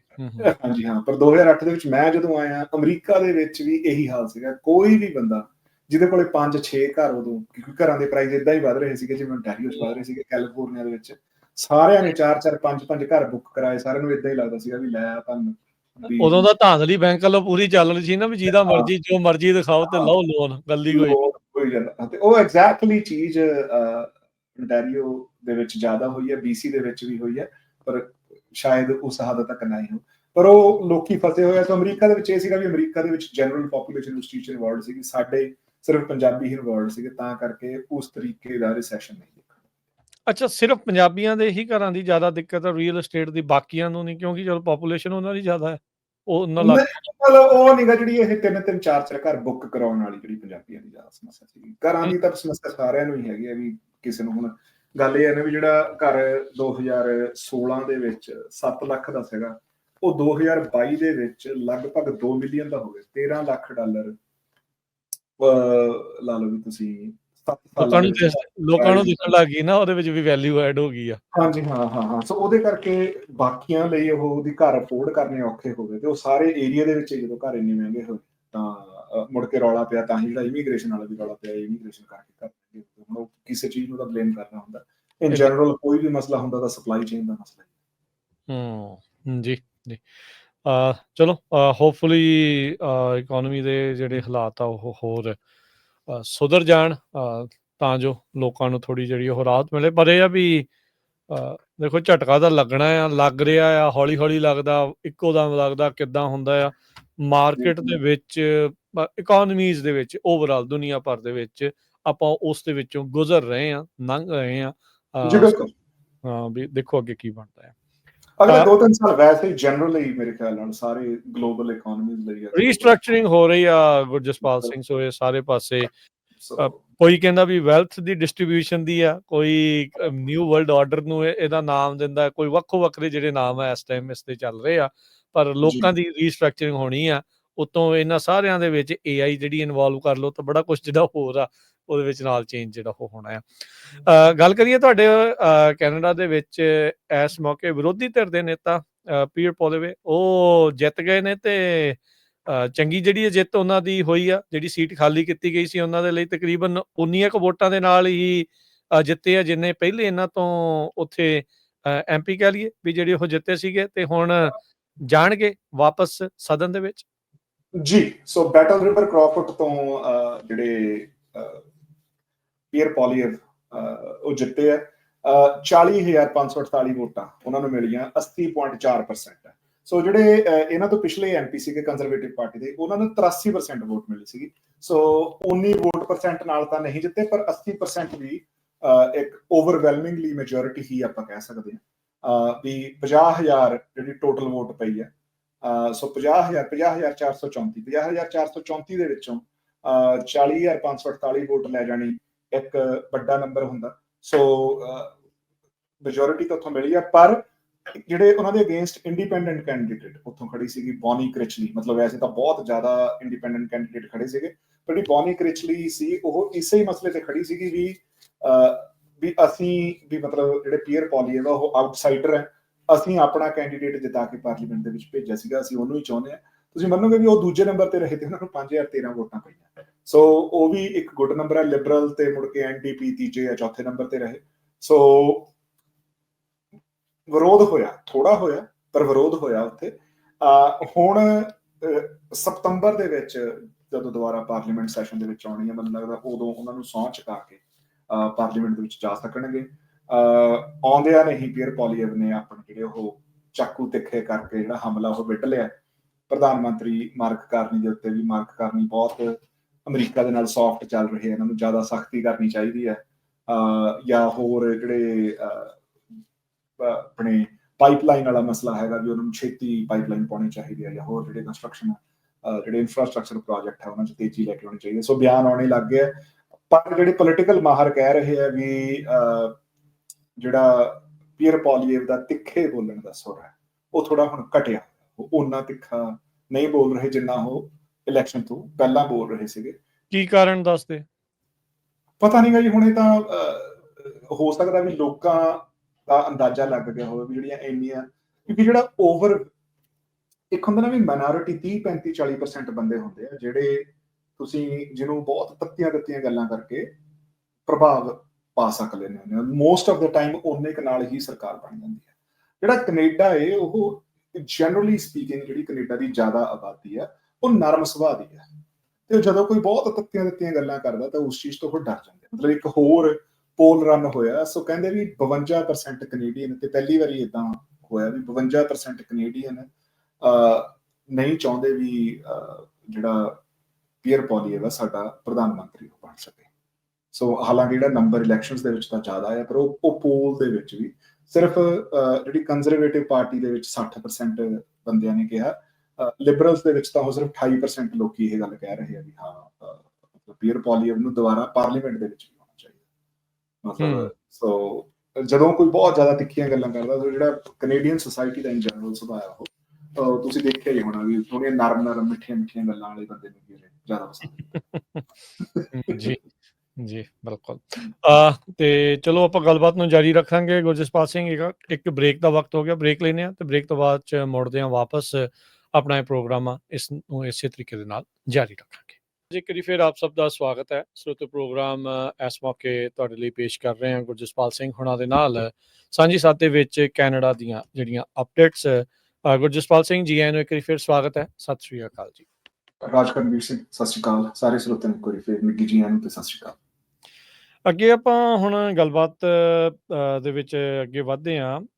ਏਅਰ ਕੈਨੇਡਾ ਦੀ ਜਿਹੜੀ ਸਟ੍ਰਾਈਕ ਆ ਉਹ ਵਾਪਸ ਲੈ ਲਈ ਗਈ ਆ। ਸੋ ਕੀ ਕਾਰਨ ਸੀਗੇ? ਪਹਿਲਾਂ ਤਾਂ ਜਿਹੜੀ ਸਟ੍ਰਾਈਕ ਰੱਖੀ ਗਈ ਸੀ ਤੇ ਆਈ ਥਿੰਕ ਮੋਸਟਲੀ ਇਹੀ ਹੁੰਦਾ, ਤਨਖਾਹ ਵਧਾਈ ਜਾਵੇ, ਥੋੜੇ ਭੱਤੇ ਵਧਾਏ ਜਾਣ, ਜੀ ਇਹ ਸਾਰੀਆਂ ਚੀਜ਼ਾਂ ਹੋਣ, ਤੇ ਹੁਣ ਵਾਪਸ ਲੈ ਲਈ ਗਈ ਹੈ। ਸ਼ਰਤਾਂ ਮੰਨ ਹੋ ਗਈਆਂ ਸਾਰੀਆਂ ਜਾਂ ਅਜੇ ਵਿੱਚ ਵਿਚਾਲੇ ਚਰਚਾ ਹੀ ਜਿਹੜੀ ਇਹਨਾਂ ਦੀ ਗੱਲਬਾਤ ਚੱਲ ਰਹੀ ਹੈ, ਨੈਗੋਸ਼ੀਏਸ਼ਨ? ਨਹੀਂ ਜੀ, ਡੀਲ ਜਿਹੜੀ ਇੱਕ ਟੈਂਟੇਟਿਵ ਡੀਲ ਜਿਹਨੂੰ ਆਪਾਂ ਕਹਿੰਦੇ ਉਹ ਸਾਈਨ ਹੋਣ ਤੱਕ ਤੋਂ ਬਾਅਦ ਹੋਊਗਾ, ਪਰ ਜਿਹੜੀ ਟੈਂਟੇਟਿਵ ਡੀਲ ਹੁੰਦੀ ਹੈ ਵੀ ਹਾਂ ਦੋਨੇ ਪਾਰਟੀਆਂ ਐਟਲੀਸਟ ਵਰਬਲੀ ਐਗਰੀ ਹੋ ਗਈਆਂ ਨੇ, ਉਹ ਪਹੁੰਚ ਚੁੱਕੀ ਹੈ। ਜਿਹੜੀ ਡੀਲ ਇੱਕ ਤਾਂ ਹੁੰਦੀ ਹੈ ਨਾ ਵੀ ਸੈਲਰੀ ਇਨਕਰੀਜ਼ ਦੀ ਜਿਹੜੀ ਨੈਗੋਸ਼ੀਏਸ਼ਨ ਆ, ਦੂਜੀ ਸੀਗੀ ਵੀ ਜਦੋਂ ਜਿਹੜੇ ਫਲਾਈਟ ਅਟੈਂਡੈਂਟਸ ਆ ਉਹ ਜਹਾਜ਼ ਫਲਾਈ ਨਹੀਂ ਹੋ ਰਿਹਾ, ਜਦੋਂ ਉਹ ਰੈਸਟ ਕਰ ਰਹੇ ਆ ਪਰ ਉਹ ਘਰੋਂ ਦੂਰ ਹੈ, ਉਹਦੀ ਵੀ ਪੇ ਦਾ ਸੀਗਾ ਕੋਈ ਜਿਹੜੀ ਨੈਗੋਸ਼ੀਏਸ਼ਨ ਵਿੱਚ ਚੱਲ ਰਹੀ। ਉਹ ਉਹਨਾਂ ਨੂੰ ਉਦੋਂ ਬਹੁਤ ਘੱਟ ਪੈਸੇ ਮਿਲਦੇ ਜਾਂ ਬਿਲਕੁਲ ਹੀ ਨਹੀਂ ਸੀ ਮਿਲਦੇ ਕੁਝ ਘੰਟਿਆਂ ਤੋਂ ਬਾਅਦ, ਉਹਦੀ ਵੀ ਨੈਗੋਸ਼ੀਏਸ਼ਨ ਚੱਲ ਰਹੀ ਸੀ। ਇੱਥੇ ਮੈਂ ਦੱਸਣਾ ਚਾਹੂੰਗਾ ਜਿਹੜਾ ਏਅਰ ਕੈਨੇਡਾ ਇਹ ਕਰਾਊਨ ਸਪੋਰਟਡ ਕਾਰਪੋਰੇਸ਼ਨ ਹੈ, ਸੋ ਤਾਂ ਕਰਕੇ ਇਹਦੇ 'ਚ ਸਰਕਾਰੀ ਨੈਗੋਸ਼ੀਏਟਰ ਵੀ ਵਿੱਚ ਇਨਵੋਲਵਡ ਸੀਗੇ, ਤੇ ਦੂਜਾ ਜਿਹੜੀਆਂ ਕਿ ਯੂਨੀਅਨਾਈਜ਼ਡ ਹੈ ਮੋਸਟਲੀ ਕੈਨੇਡਾ ਦੇ ਵਿੱਚ ਜਿਹੜੀਆਂ ਵੱਡੀਆਂ ਕੰਪਨੀਆਂ ਹੈਗੀਆਂ ਯੂਨੀਅਨਾਈਜ਼ਡ ਹੈਗੀਆਂ, ਸੋ ਉਹ ਨੈਗੋਸ਼ੀਏਸ਼ਨ ਯੂਨੀਅਨਸ ਦੀ ਤੇ ਸਰਕਾਰੀ ਰਿਪਰੈਜ਼ੈਂਟੇਟਿਵਸ ਦੀ ਆਪਸ ਦੇ ਵਿੱਚ ਚੱਲ ਰਹੀ ਸੀਗੀ। ਇਹ ਤੋਂ ਪਹਿਲਾਂ ਪਿਛਲੇ ਸਾਲ ਜਿਹੜੀਆਂ ਮਤਲਬ ਜਦੋਂ ਤੋਂ ਕੋਵਿਡ ਤੋਂ ਬਾਅਦ ਜਦੋਂ ਇੱਕੋ ਦਾ ਮਹਿੰਗਾਈ ਵਧੀ ਹੈ ਨਾ, ਉਸ ਤੋਂ ਬਾਅਦ ਇੱਕ ਕਰਕੇ ਸਾਰੀਆਂ ਜਿਹੜੀਆਂ ਸਰਕਾਰੀ ਕਾਰਪੋਰੇਸ਼ਨਸ ਹੈਗੀਆਂ, ਕਰਾਊਨ ਕਾਰਪੋਰੇਸ਼ਨਸ ਹੈਗੀਆਂ, ਉਹ ਜਿਹੜੀਆਂ ਇਹ ਪੇ ਨੈਗੋਸ਼ੀਏਸ਼ਨ ਚੱਲ ਰਹੀਆਂ। ਸਾਡੀ ਇੱਥੇ ਜਿਹੜੀ ਇੰਸ਼ੋਰੈਂਸ ਦੀ ਕੰਪਨੀ ਹੈ MPI, ਉਹਨਾਂ ਨੇ ਲਗਭਗ 6 ਮਹੀਨੇ ਉਹ ਸਟ੍ਰਾਈਕ ਤੇ ਰਹੇ ਕਿਉਂਕਿ ਉਹਨਾਂ ਦੀ ਆਪਣੀ ਨੈਗੋਸ਼ੀਏਸ਼ਨ ਚੱਲ ਰਹੀ ਸੀ। ਫਿਰ ਜਿਹੜੀਆਂ ਕੈਨੇਡੀਅਨ ਫੈਡਰਲ ਗਵਰਨਮੈਂਟ ਦੇ ਸੀਗੇ ਉਹਨਾਂ ਦੀ ਸਟ੍ਰਾਈਕ ਚੱਲੀ, ਕੈਨੇਡਾ ਪੋਸਟ ਦੀ ਸਟ੍ਰਾਈਕ ਚੱਲੀ। ਜਿਵੇਂ ਸਾਰਿਆਂ ਦੀਆਂ ਜਿਹੜੀਆਂ ਡੀਲਾਂ ਹੋਈ ਜਾਂਦੀਆਂ, ਫਿਰ ਉਸ ਤੋਂ ਬਾਅਦ ਜਿਹੜੀ ਨੈਕਸਟ ਨੈਗੋਸ਼ੀਏਸ਼ਨ ਹੁੰਦੀ ਹੈ ਉਹਦੇ ਵਿੱਚ ਜਿਹੜੇ ਨੈਗੋਸ਼ੀਏਟਰ ਹੁੰਦੇ ਉਹਨਾਂ ਦੀ ਕੋਸ਼ਿਸ਼ ਹੁੰਦੀ ਵੀ ਇਹ ਸੇਮ ਹੀ ਡੀਲ ਅਗਲੀ ਨੈਗੋਸ਼ੀਏਸ਼ਨ ਦੇ ਵਿੱਚ ਵੀ ਵਰਤ ਲਈ ਜਾਵੇ, ਪਰ ਕਿਉਂਕਿ ਹਰ ਇੱਕ ਮਹਿਕਮਾ ਅੱਡ ਹੈ, ਸੋ ਉਹਨਾਂ ਨੂੰ ਆਪਣੀ ਇੱਕ ਸਪੈਸੀਫਿਕ ਡੀਲ ਰੀਚ ਕਰਨੀ ਪੈਂਦੀ ਹੈ। ਇਸ ਕੇਸ ਦੇ ਵਿੱਚ ਜਿਹੜੇ ਨੈਗੋਸ਼ੀਏਟਰ ਸੀਗੇ ਉਹਨਾਂ ਨੇ ਵੀ ਠੀਕ ਹੈ ਵੀ ਬਾਕੀਆਂ ਨੂੰ ਅਸੀਂ 10 ਜਾਂ 12% ਦੀ ਅਸੀਂ ਰੇਜ਼ ਦਿੱਤੀ ਹੈ, ਤੁਸੀਂ ਵੀ ਉਹ ਲੈ ਲਓ। ਪਰ ਫਿਰ ਉਹਦੇ ਵਿੱਚ ਜਿਹੜੀ ਮੇਨ ਕੰਟੈਂਸ਼ੀਅਸ ਜਿਹੜਾ ਮਸਲਾ ਸੀਗਾ ਉਹ ਇਹ ਸੀਗਾ ਵੀ ਜਦੋਂ ਜਹਾਜ਼ ਨਹੀਂ ਫਲਾਈ ਹੋ ਰਹੇ ਤੁਸੀਂ ਉਹਦੇ ਸਾਨੂੰ ਕੀ ਪੇ ਕਰਦੇ ਹੋ। ਸੋ ਉਹਦੇ ਕਰਕੇ ਮਸਲਾ ਅੜਿਆ ਹੋਇਆ ਸੀ। ਸਰਕਾਰ ਨੇ ਜਿਹੜਾ ਸਰਕਾਰ ਦੇ ਸਾਡੇ ਵਰਕਰਸ ਮਿਨਿਸਟਰ ਹੈਗਾ, ਉਹਨਾਂ ਨੇ ਫੋਰਸਫੁਲੀ ਏਅਰ ਕੈਨੇਡਾ ਨੂੰ ਕਿਹਾ ਵੀ ਨਹੀਂ ਤੁਸੀਂ, ਕਿਉਂਕਿ ਲਗਭਗ 10,000 ਫਲਾਈਟਾਂ ਜਿਹੜੀਆਂ ਕੈਂਸਲ ਕਰਨੀਆਂ ਪਈਆਂ, ਵੀ ਤੁਸੀਂ ਨਹੀਂ ਕੰਮ ਤੇ ਵਾਪਸ ਜਾਓ। ਪਰ ਉਹ ਜਿਹੜੇ ਯੂਨੀਅਨ ਸੀਗੀ ਕਰਕੇ, ਯੂਨੀਅਨਸ ਕੈੜੀਆਂ ਬਹੁਤ ਹੈ ਕੈਨੇਡਾ ਦੀਆਂ, ਉਹ ਇੰਨੀ ਛੇਤੀ ਨਹੀਂ ਮੰਨਦੀਆਂ ਤੇ ਯੂਨੀਅਨਸ ਕੋਲ ਇਖਤਿਆਰ ਵੀ ਕਾਫੀ ਜ਼ਿਆਦਾ ਨੇ। ਉਹ ਕਹਿੰਦੇ ਵੀ ਨਹੀਂ ਅਸੀਂ ਏਦਾਂ ਨਹੀਂ ਮੰਨਦੇ ਵੀ ਜੇ ਤੁਸੀਂ ਐਂ ਜ਼ਬਰਦਸਤੀ ਨਹੀਂ ਸਾਨੂੰ ਕੰਮ ਤੇ ਭੇਜ ਸਕਦੇ। ਤੇ ਉਹ ਸਟ੍ਰਾਈਕ ਜਾਰੀ ਰਹੀ ਤੇ ਫਾਈਨਲੀ ਜਿਹੜੀ ਇੱਕ ਟੈਂਟੇਟਿਵ ਡੀਲ ਹੈ ਉਹ ਪਹੁੰਚੀ ਹੈ। ਉਹ ਡੀਲ ਦੀਆਂ ਮੈਂ ਥੋੜੀਆਂ ਸਪੈਸੀਫਿਕਸ ਰਾਜ ਕਰਨਜੀਤ ਸਿੰਘ ਸਾਂਝੀਆਂ ਕਰ ਦਿੰਦਾ ਵੀ ਜ਼ਰੂਰ। ਸਾਡੇ ਅਮਰੀਕਨ ਸਰੋਤਿਆਂ ਲਈ ਕੰਪੈਰੀਜ਼ਨ ਲਈ ਵੀ ਵੈਸੇ ਵੀ ਕੈਨੇਡਾ ਦੇ ਵਿੱਚ ਤਨਖਾਹਾਂ ਕਿਵੇਂ ਕੰਮ ਕਰਦੇ ਨੇ। ਸੋ ਜਿਹੜੀ ਨਵੀਂ ਡੀਲ ਹੈ ਉਹਦੇ ਵਿੱਚ 12% ਦੀ ਇੰਕਰੀਜ਼ ਉਹਨਾਂ ਨੇ ਦਿੱਤੀ ਹੈ।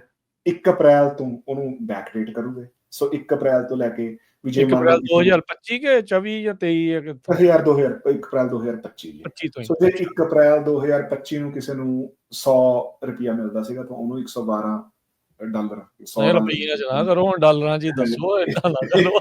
$100 ਸੋ 12% ਹੋਰ ਲੱਗ ਜਾਣਾ ਜੋ। ਹਾਂਜੀ ਹਾਂ, ਤੇ 112% ਦੀ ਜਿਹੜੀ ਇਮੀਡੀਏਟ ਰੇਜ਼ ਹੈ ਜਿਹੜੇ 5 ਸਾਲ ਤੋਂ ਘੱਟ ਜਿਨ੍ਹਾਂ ਨੂੰ ਹੋਇਆ 에ਅਰ ਕੈਨੇਡਾ ਨਾਲ ਕੰਮ ਕਰਦਿਆਂ ਨੂੰ। ਜਿਹੜੇ ਫਲਾਈਟ ਅਟੈਂਡੈਂਟਸ ਨੂੰ 5 ਸਾਲ ਤੋਂ ਜ਼ਿਆਦਾ ਹੋ ਗਏ ਉਹਨਾਂ ਨੂੰ 8% ਦੀ ਪੇ ਬੰਪ ਮਿਲਣੀ ਹੈ। ਨਵਿਆਂ ਨੂੰ ਜ਼ਿਆਦਾ ਤੇ ਐਕਸਪੀਰੀਅੰਸ ਨੂੰ ਥੋੜੀ ਘੱਟ ਹੈ। ਹਾਂਜੀ ਹਾਂ, ਕਿਉਂਕਿ ਇਸ ਤੋਂ ਜਿਹੜੀ ਜਦੋਂ ਆਪਾਂ ਪਰਸੈਂਟੇਜ ਵਾਈਜ਼ ਕਰਦੇ ਹਾਂ, ਹੁਣ ਮੰਨ ਲਿਆ ਵੀ ਜਿਹੜਾ ਪੁਰਾਣਾ EMPLOYEE ਹੈ ਉਹਦੀ $50 ਹੀ ਹੈ, ਉਹਨੂੰ ਜਦ ਪਰਸੈਂਟੇਜ ਮਿਲ ਰਿਹਾ ਤਾਂ ਉਹਨੂੰ $6 ਹੀ ਐਕਸਟਰਾ ਮਿਲੇ, ਹਨਾ। ਤੇ ਜੇ ਕੋਈ ਆਲਰੇਡੀ ਹੁਣ $80 ਤੇ ਤਾਂ ਉਹਨੂੰ 8% ਨਾਲ ਵੀ $9-10 ਦਾ ਫਰਕ। ਸੋ ਤਾਂ ਕਰਕੇ ਉਹਨਾਂ ਨੇ ਉਹ ਜਿਹੜੀਆਂ ਉਹ ਬ੍ਰੈਕਟਸ ਰੱਖੀਆਂ ਹੋਈਆਂ ਵੀ ਇੱਕ ਸਰਟਨ ਏਜ ਤੋਂ ਇੱਕ ਉਧਰ ਕਿੰਨੀ ਇਹ ਪਰਸੈਂਟੇਜ ਦੇ ਵਿੱਚ ਉਦਾਂ ਏਜ ਸੌਰੀ ਕਹਿੰਦੇ ਆ ਵੀ ਤਨਖਾਹ ਵੀ ਦੱਸੀ ਹੈ ਵੀ ਉਧਰ ਕਿੰਨੀ ਕੁ ਹੁੰਦੀ ਆ, ਕੋਈ ਉਹ ਵੀ ਨੰਬਰ ਹੈਗਾ ਆ ਵੀ 50,000? ਮੈਨੂੰ ਵੈਸੇ ਆਪਣੀ ਨੌਲੇਜ ਤੋਂ ਮੈਨੂੰ ਪਤਾ ਵੀ ਜਿਹੜੇ ਉਰੇ 에ਅਰ ਹੋਸਟਸ ਹੈਗੇ ਆ ਉਹ ਲਗਭਗ $25-26 ਘੰਟੇ ਦੇ ਜਿਹੜੇ। ਅੱਛਾ, ਇਹਨਾਂ ਦੇ ਘੰਟਿਆਂ ਦੇ ਹਿਸਾਬ ਦੇ ਨਾਲ ਹੁੰਦੇ ਆ। ਹਾਂਜੀ, ਤੇ ਉਹ ਫਿਰ ਉਹ ਐਕਸਪੀਰੀਅੰਸ ਦੇ ਹਿਸਾਬ ਨਾਲ ਜਿਹੜੇ ਉਹ ਵੱਧਦੇ ਜਾਂਦੇ ਆ। ਇਨਫੈਕਟ ਮੈਨੂੰ ਲੱਗਦਾ ਜਿਹੜੇ ਸ਼ੁਰੂ ਤੋਂ ਉਹ $20 ਤੋਂ ਹੀ ਕਰਦੇ ਫਲਾਈਟ ਅਟੈਂਡੈਂਟ। ਸੋ ਕੋਈ ਬਹੁਤ ਜ਼ਿਆਦਾ ਹਾਈ ਪੇਇੰਗ ਜੌਬ ਨਹੀਂ ਹੈਗੀ ਇਹ, ਤੇ ਕੰਮ ਬਹੁਤ ਹੈ, ਸਟ੍ਰੈਸ ਵੀ ਬਹੁਤ ਹੈ, ਹਨਾ। ਦੇਖਣ ਨੂੰ ਬੜੀ ਫੈਂਸੀ ਲੱਗਦੀ ਹੈ ਪਰ ਕੋਈ ਬਹੁਤ ਡਿਜ਼ਾਇਰੇਬਲ ਜੌਬ ਨਹੀਂ ਮੰਨੀ ਜਾਂਦੀ ਹੈ ਜਿੰਨੀ ਕਿ ਮੇਰੀ ਉਰੇ ਆਲੇ ਦੁਆਲੇ ਬਾਤ ਮੈਂ ਗੱਲ ਸੁਣਿਆ। ਮੈਨੂੰ ਲੱਗਦਾ ਅਮਰੀਕਾ ਦੇ ਵਿੱਚ ਵੀ ਜਿਹੜੇ ਫਲਾਈਟ ਅਟੈਂਡੈਂਟ ਉਹਨਾਂ ਦਾ ਲਗਭਗ ਇਹੀ ਰੇਟ ਚੱਲਦਾ ਹੈ। ਤੇ ਉਸ ਤੋਂ ਬਾਅਦ ਫਿਰ ਇਹ ਪਹਿਲੇ ਸਾਲ ਦੀ ਹੈ ਜਿਹੜੀ ਇਮੀਡੀਏਟ ਹੈ, ਫਿਰ ਦੂਜੇ ਸਾਲ 'ਚ 3% ਦੀ ਇੰਕਰੀਜ਼ ਮਿਲਣੀ ਹੈ ਜੀ, ਤੇ ਫਿਰ ਤੀਜੇ ਸਾਲ 2.5% ਦੀ, ਤੇ ਚੌਥੇ ਸਾਲ 2.75% ਦੀ। ਸੋ ਇਹਨਾਂ ਨੇ ਹੁਣੇ ਤੋਂ ਅਗਲੇ 4 ਸਾਲਾਂ ਦੀ ਜਿਹੜੀ ਉਹ ਇੰਕਰੀਜ਼ ਮਿਥ ਲਈ ਹੈ। ਤੇ ਫਿਰ ਜਿਹੜੀ ਹੁਣ ਅਗਲੀ ਨੈਗੋਸ਼ੀਏਸ਼ਨ ਹੈ ਯੂਨੀਅਨ ਦੇ ਨਾਲ ਉਹ 4 ਸਾਲਾਂ ਬਾਅਦ ਹੋਊਗੀ। ਸੋ ਇਹ ਹਮੇਸ਼ਾ ਹੀ ਨੈਗੋਸ਼ੀਏਸ਼ਨ ਜਿਹੜੀਆਂ ਯੂਨੀਅਨ ਦੀਆਂ ਨੈਗੋਸ਼ੀਏਸ਼ਨਸ ਆ ਉਹ ਹਮੇਸ਼ਾ ਇਦਾਂ ਹੀ ਚੱਲਦੀਆਂ ਨੇ। ਬਿਲਕੁਲ, ਯੂਨੀਅਨ ਇਕੱਠੇ ਹੋ ਕੇ ਫਿਰ ਉਹ ਆਪਣੀ ਪਾਵਰ ਇਸ ਤਰੀਕੇ ਦੇ ਨਾਲ ਦਿਖਾਉਂਦੀਆਂ ਆ। ਹੁਣ ਅਮਰੀਕਾ ਦੇ ਵਿੱਚ ਯੂਨੀਅਨ ਨੂੰ ਭੰਗ ਕਰਨ ਦੇ ਉੱਤੇ ਜ਼ਿਆਦਾ ਜਿਹੜਾ ਉਹ ਫੋਕਸ ਰਹਿੰਦਾ ਆ, ਬਸ਼ਰਤੇ ਉਹ ਪੁਲਿਸ ਵਾਲੀ ਜਾਂ ਫਾਇਰ ਫਾਈਟਰ ਵਾਲਿਆਂ ਦੀ ਨਾ ਹੋਵੇ। ਦੂਜੀਆਂ ਨੂੰ ਜਿਹੜਾ ਉਹ ਕਾਫੀ ਆਪਾਂ ਨੂੰ ਹੁੰਦਾ। ਸਟਾਰਬਕਸ ਦੇ ਉੱਤੇ ਰੀਸੈਂਟਲੀ ਮੈਂ ਦੇਖਿਆ ਸੀ ਇੱਕ ਬੰਦਾ ਆਪਣੀ ਯੂਨੀਅਨ ਦੀ ਟੀ-ਸ਼ਰਟ ਪਾ ਆਇਆ ਤੇ ਉਹਨਾਂ ਨੇ ਚੁਕਾਤਾ ਸੀਗਾ, ਅਰੈਸਟ ਜਿਹੜਾ ਉਹ ਕਰਾਤਾ ਸੀ। ਸੋ ਅਮਰੀਕਾ ਦੇ ਵਿੱਚ ਯੂਨੀਅਨਸ ਨੂੰ ਲੈ ਕੇ ਕਾਫੀ ਜ਼ਿਆਦਾ ਆਪਾਂ ਨੂੰ ਪਤਾ ਵੀ ਬਹੁਤ ਡਿਫਰੈਂਟ ਸਟਾਂਸ ਆ ਕੈਨੇਡਾ ਦੇ ਜਿਹੜਾ ਉਹ ਕੰਪੈਰੀਜ਼ਨ ਉਹਨਾਂ ਦੇ ਜਿਹੜਾ ਉਹ ਨਾਲੋਂ। ਅਗਲੀ ਗੁਰਜਸਪਾਲ ਸਿੰਘ ਆਪਾਂ ਗੱਲ ਜਿਹੜੀ ਉਹ ਕਰਦੇ ਆ ਮੂਲ ਨਿਵਾਸੀ ਬੱਚਿਆਂ ਦੇ ਕਹਿੰਦੇ ਵੀ ਪਿੰਜਰ ਲੱਭਣ ਦੇ ਉੱਤੇ ਡਾਲਰ ਤਾਂ ਲੱਗਣੇ ਹੀ ਸੀਗੇ, ਉਹ ਕਿੱਥੋਂ ਲੱਭੇ, ਕਿਵੇਂ ਲੱਭਿਆ, ਉਹਦਾ ਵੀ ਸਿਆਸੀਕਰਨ ਜਿਹੜਾ ਉਹ ਹੋਇਆ। ਇਹ ਮਸਲਾ ਕੀ ਆ? ਮਿਲੀਅਨਸ ਆਫ ਡਾਲਰ ਕੋਈ ਸਰਕਾਰ ਕਹਿੰਦੀ ਵੀ ਇੰਨੇ ਜ਼ਿਆਦਾ ਲੱਗ ਜਾਣੇ ਸੀਗੇ, ਅਸੀਂ ਤਾਂ ਨਹੀਂ ਕੀਤਾ। ਹੁਣ ਇਹਨਾਂ ਨੇ ਲੱਭੇ ਆ, ਉਹ ਤੋਂ ਕਾਫੀ ਘੱਟ ਲੱਗੇ ਆ। ਸੋ ਇਹ ਮਸਲਾ ਪੂਰਾ ਕੀ ਸੀਗਾ ਤੇ ਗੱਲ ਇੱਥੇ ਤੱਕ ਪਿੰਜਰ ਜਿਹੜੇ ਲੈਂਡਫਿਲ ਚੋਂ ਲੱਭਣ ਵਾਲੀ ਪਾਸੇ ਨੂੰ ਗੱਲ ਕਿੱਦਾਂ ਪਹੁੰਚੀ ਹੋਈ? ਸੋ ਇਹ ਨਾ ਰਾਜਕਰਨਵੀਰ ਸਿੰਘ, ਅਸੀਂ ਨਾ ਪਿਛਲੇ ਹਫ਼ਤੇ ਮੈਂ ਪ੍ਰਵੀਨ ਸ਼ਰਮਾ ਹੋਣਾ ਨਾਲ ਇਹ ਖਬਰ ਕਵਰ ਕੀਤੀ ਸੀਗੀ। ਸੋ ਕੈਨੇਡਾ ਦੇ ਵਿੱਚ, ਮੈਂ ਦੁਬਾਰਾ ਜਿਹੜੇ ਸਾਡੇ ਸਰੋਤੇ ਅੱਜ ਪਹਿਲੀ ਵਾਰੀ ਸੁਣ ਰਹੇ ਹੋਣ, ਕੈਨੇਡਾ ਦੇ ਵਿੱਚ ਜਿਹੜੇ ਮੂਲ ਨਿਵਾਸੀ ਲੜਕੀਆਂ ਨੇ ਨਾ ਉਹਨਾਂ ਦੇ ਲਾਪਤਾ ਹੋ ਜਾਣ ਦੀ ਖਬਰ ਹਮੇਸ਼ਾ ਹੀ ਜਿਹੜਾ ਇੱਕ ਮਤਲਬ ਹੌਟ ਟੌਪਿਕ ਹੈ। ਹੁੰਦਾ ਕੀ ਹੈ ਵੀ ਬੱਚੀਆਂ ਲਾਪਤਾ ਹੋ ਜਾਂਦੀਆਂ ਪਰ ਪੁਲਿਸ ਉਹਨਾਂ ਦੀ ਕੋਈ ਬਹੁਤੀ ਪੈਰਵਾਈ ਨਹੀਂ ਕਰਦੀ, ਉਹਨਾਂ ਨੂੰ ਸੀਰੀਅਸਲੀ ਨਹੀਂ ਲੈਂਦੀ, ਕਿਉਂਕਿ ਉਹਨਾਂ ਨੂੰ ਇਹ ਗੱਲ ਕਹਿ ਦਿੱਤੀ ਜਾਂਦੀ ਹੈ ਵੀ ਤੁਹਾਡੇ ਬੱਚੇ ਤਾਂ ਘਰੋਂ ਭੱਜ ਗਏ। ਸੋ ਇਹ ਜੇ ਇਹਦਾ ਪੈਰਲਲ ਡਰਾ ਕਰਨਾ ਹੋਵੇ ਵੀ ਜਦੋਂ 1984 ਤੋਂ ਬਾਅਦ ਜਦੋਂ ਪੁਲਿਸ ਕਿਸੇ ਨੂੰ ਮਾਰ ਦਿੰਦੀ ਸੀਗੀ ਤੇ ਉਹ ਕਹਿ ਦਿੰਦੇ ਸੀ ਨਾ ਵੀ ਉਹ ਤਾਂ ਤੁਹਾਡਾ ਬੰਦਾ ਹੀ ਪਾਕਿਸਤਾਨ ਚਲੇ ਗਿਆ। ਤੇ ਕੈਰੀ ਦੇ ਵਿੱਚ ਮਤਲਬ ਪੁਲਿਸ ਇਨਵੋਲਵਡ ਤਾਂ ਨਹੀਂ ਹੁੰਦੀ ਉਸ ਚੀਜ਼ ਦੇ ਵਿੱਚ, ਪਰ ਪੁਲਿਸ ਉਸ ਚੀਜ਼ ਨੂੰ ਸੀਰੀਅਸਲੀ ਨਹੀਂ ਲੈਂਦੀ ਤੇ ਉਹ ਸੀਰੀਅਸ ਫਾਲੋ ਅਪ ਨਹੀਂ ਕਰਦੇ। ਉਹ ਕਹਿੰਦੇ ਵੀ ਯਾਰ ਤੁਹਾਡੇ ਬੱਚੇ ਤਾਂ ਭੱਜੇ ਹੀ ਜਾਂਦੇ ਆ। ਤੇ ਉਹਦੇ ਲਈ ਜਿਹੜੇ ਮੂਲ ਨਿਵਾਸੀ ਭਾਈਚਾਰੇ ਹੈਗੇ ਆ ਉਹਨਾਂ ਨੂੰ ਕਾਫੀ ਜ਼ਿਆਦਾ ਸੀਰੀਅਸ ਐਫਰਟ ਪਾਉਣੀ ਪੈਂਦੀ ਹੈ ਤੇ ਉਹਨਾਂ ਨੂੰ ਸੀਰੀਅਸ ਇਸ ਚੀਜ਼ ਦੇ ਉੱਤੇ ਪ੍ਰੋਟੈਸਟ ਕਰਨੇ ਪੈਂਦੇ ਆ। ਸੋ ਲਗਭਗ 3 ਸਾਲ ਪਹਿਲਾਂ 2022 ਦੇ ਵਿੱਚ ਇੱਥੇ ਨਾ ਇੱਕ ਜਿਹੜਾ ਮਰਡਰਰ ਫੜਿਆ, ਜਿਹੜੇ ਆਪਾਂ ਕਹਿ ਦਿੰਦੇ ਆ ਮਲਟੀਪਲ ਜਿਹੜੇ ਕਤਲ ਕਰਦੇ ਆ, ਉਹਦਾ ਨਾਮ ਸੀਰੀਅਲ ਕਿਲਰ ਜੈਰਮੀ ਸਕਿਬਿਕੀ। ਉਹਨੂੰ ਜਦੋਂ ਫੜਿਆ ਤਾਂ ਉਹ ਮੰਨ ਗਿਆ ਵੀ ਮੈਂ 4 ਮੂਲ ਨਿਵਾਸੀ ਕੁੜੀਆਂ ਨੂੰ ਕਿਡਨੈਪ ਕਰਕੇ ਮਾਰਿਆ। ਤੇ ਜਦੋਂ ਉਹਨੇ ਆਪਣੇ ਬਿਆਨਾਂ ਦੇ ਵਿੱਚ ਉਹਨੇ ਦੱਸ ਵੀ ਦਿੱਤਾ ਵੀ ਮੈਂ ਜਿਹੜੀਆਂ 2 ਬੱਚੀਆਂ ਹੈਗੀਆਂ ਉਹਨਾਂ ਨੂੰ ਮੈਂ ਪ੍ਰੇਰੀ ਗ੍ਰੀਨ ਲੈਂਡਫਿਲ ਉੱਥੇ ਦਫਨਾਇਆ ਤੇ ਇੱਕ ਨੂੰ ਮੈਂ ਜਿਹੜੀ ਬਰੇਡੀ ਲੈਂਡਫਿਲ ਜਿਹੜੀ ਸਾਡੇ ਘਰ ਤੋਂ ਨੇੜੇ। ਸੋ ਉਸ ਤੋਂ ਬਾਅਦ ਰਾਈਟ ਵੇ ਮੂਲ ਨਿਵਾਸੀ ਜਿਹੜੇ ਸੀਗੇ ਉਹਨਾਂ ਨੇ ਸਰਕਾਰ ਨੂੰ ਕਿਹਾ ਵੀ ਅਸੀਂ ਇਹਨਾਂ ਦੀਆਂ ਲੈਂਡਫਿਲਾਂ ਹੈਗੀਆਂ ਉਹਨਾਂ ਨੂੰ ਖੋਦ ਕੇ ਅਸੀਂ ਸਾਡੇ ਜਿਹੜੇ ਬੱਚੀਆਂ ਦੇ ਸਾਨੂੰ ਬੋਡੀ ਮਿਲੇ ਵੀ ਤਾਂ ਕਰਕੇ ਅਸੀਂ ਉਹਨਾਂ ਦਾ ਪ੍ਰੋਪਰ ਸੰਸਕਾਰ ਕਰ ਸਕੀਏ। ਜਿਹੜੀ ਪਿਛਲੀ ਸਰਕਾਰ ਸੀਗੀ, ਹੁਣ ਇਸ ਵੇਲੇ ਮੈਨੀਟੋਬਾ ਦੇ ਵਿੱਚ ਐਨਡੀਪੀ ਦੀ ਸਰਕਾਰ ਹੈ, ਪਿਛਲੀ ਸਰਕਾਰ ਕੰਜ਼ਰਵੇਟਿਵ ਸਰਕਾਰ ਸੀਗੀ।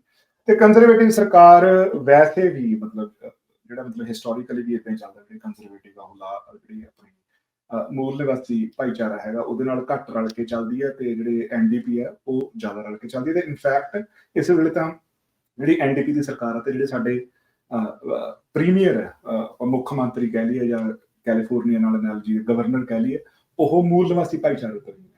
ਸੋ ਉਹਨਾਂ ਨੇ ਉਹ ਕਹਿੰਦੇ ਨੇ ਜੀ $180 ਮਿਲੀਅਨ ਲੱਗ ਜਾਣਾ ਜਾਂ $100 ਮਿਲੀਅਨ ਲੱਗ ਜਾਣਾ ਜੀ, ਅਸੀਂ ਲੈਂਡਫਿਲ ਦੀ ਖੁਦਾਈ ਕਰਕੇ ਨਹੀਂ ਕਰ ਸਕਦੇ।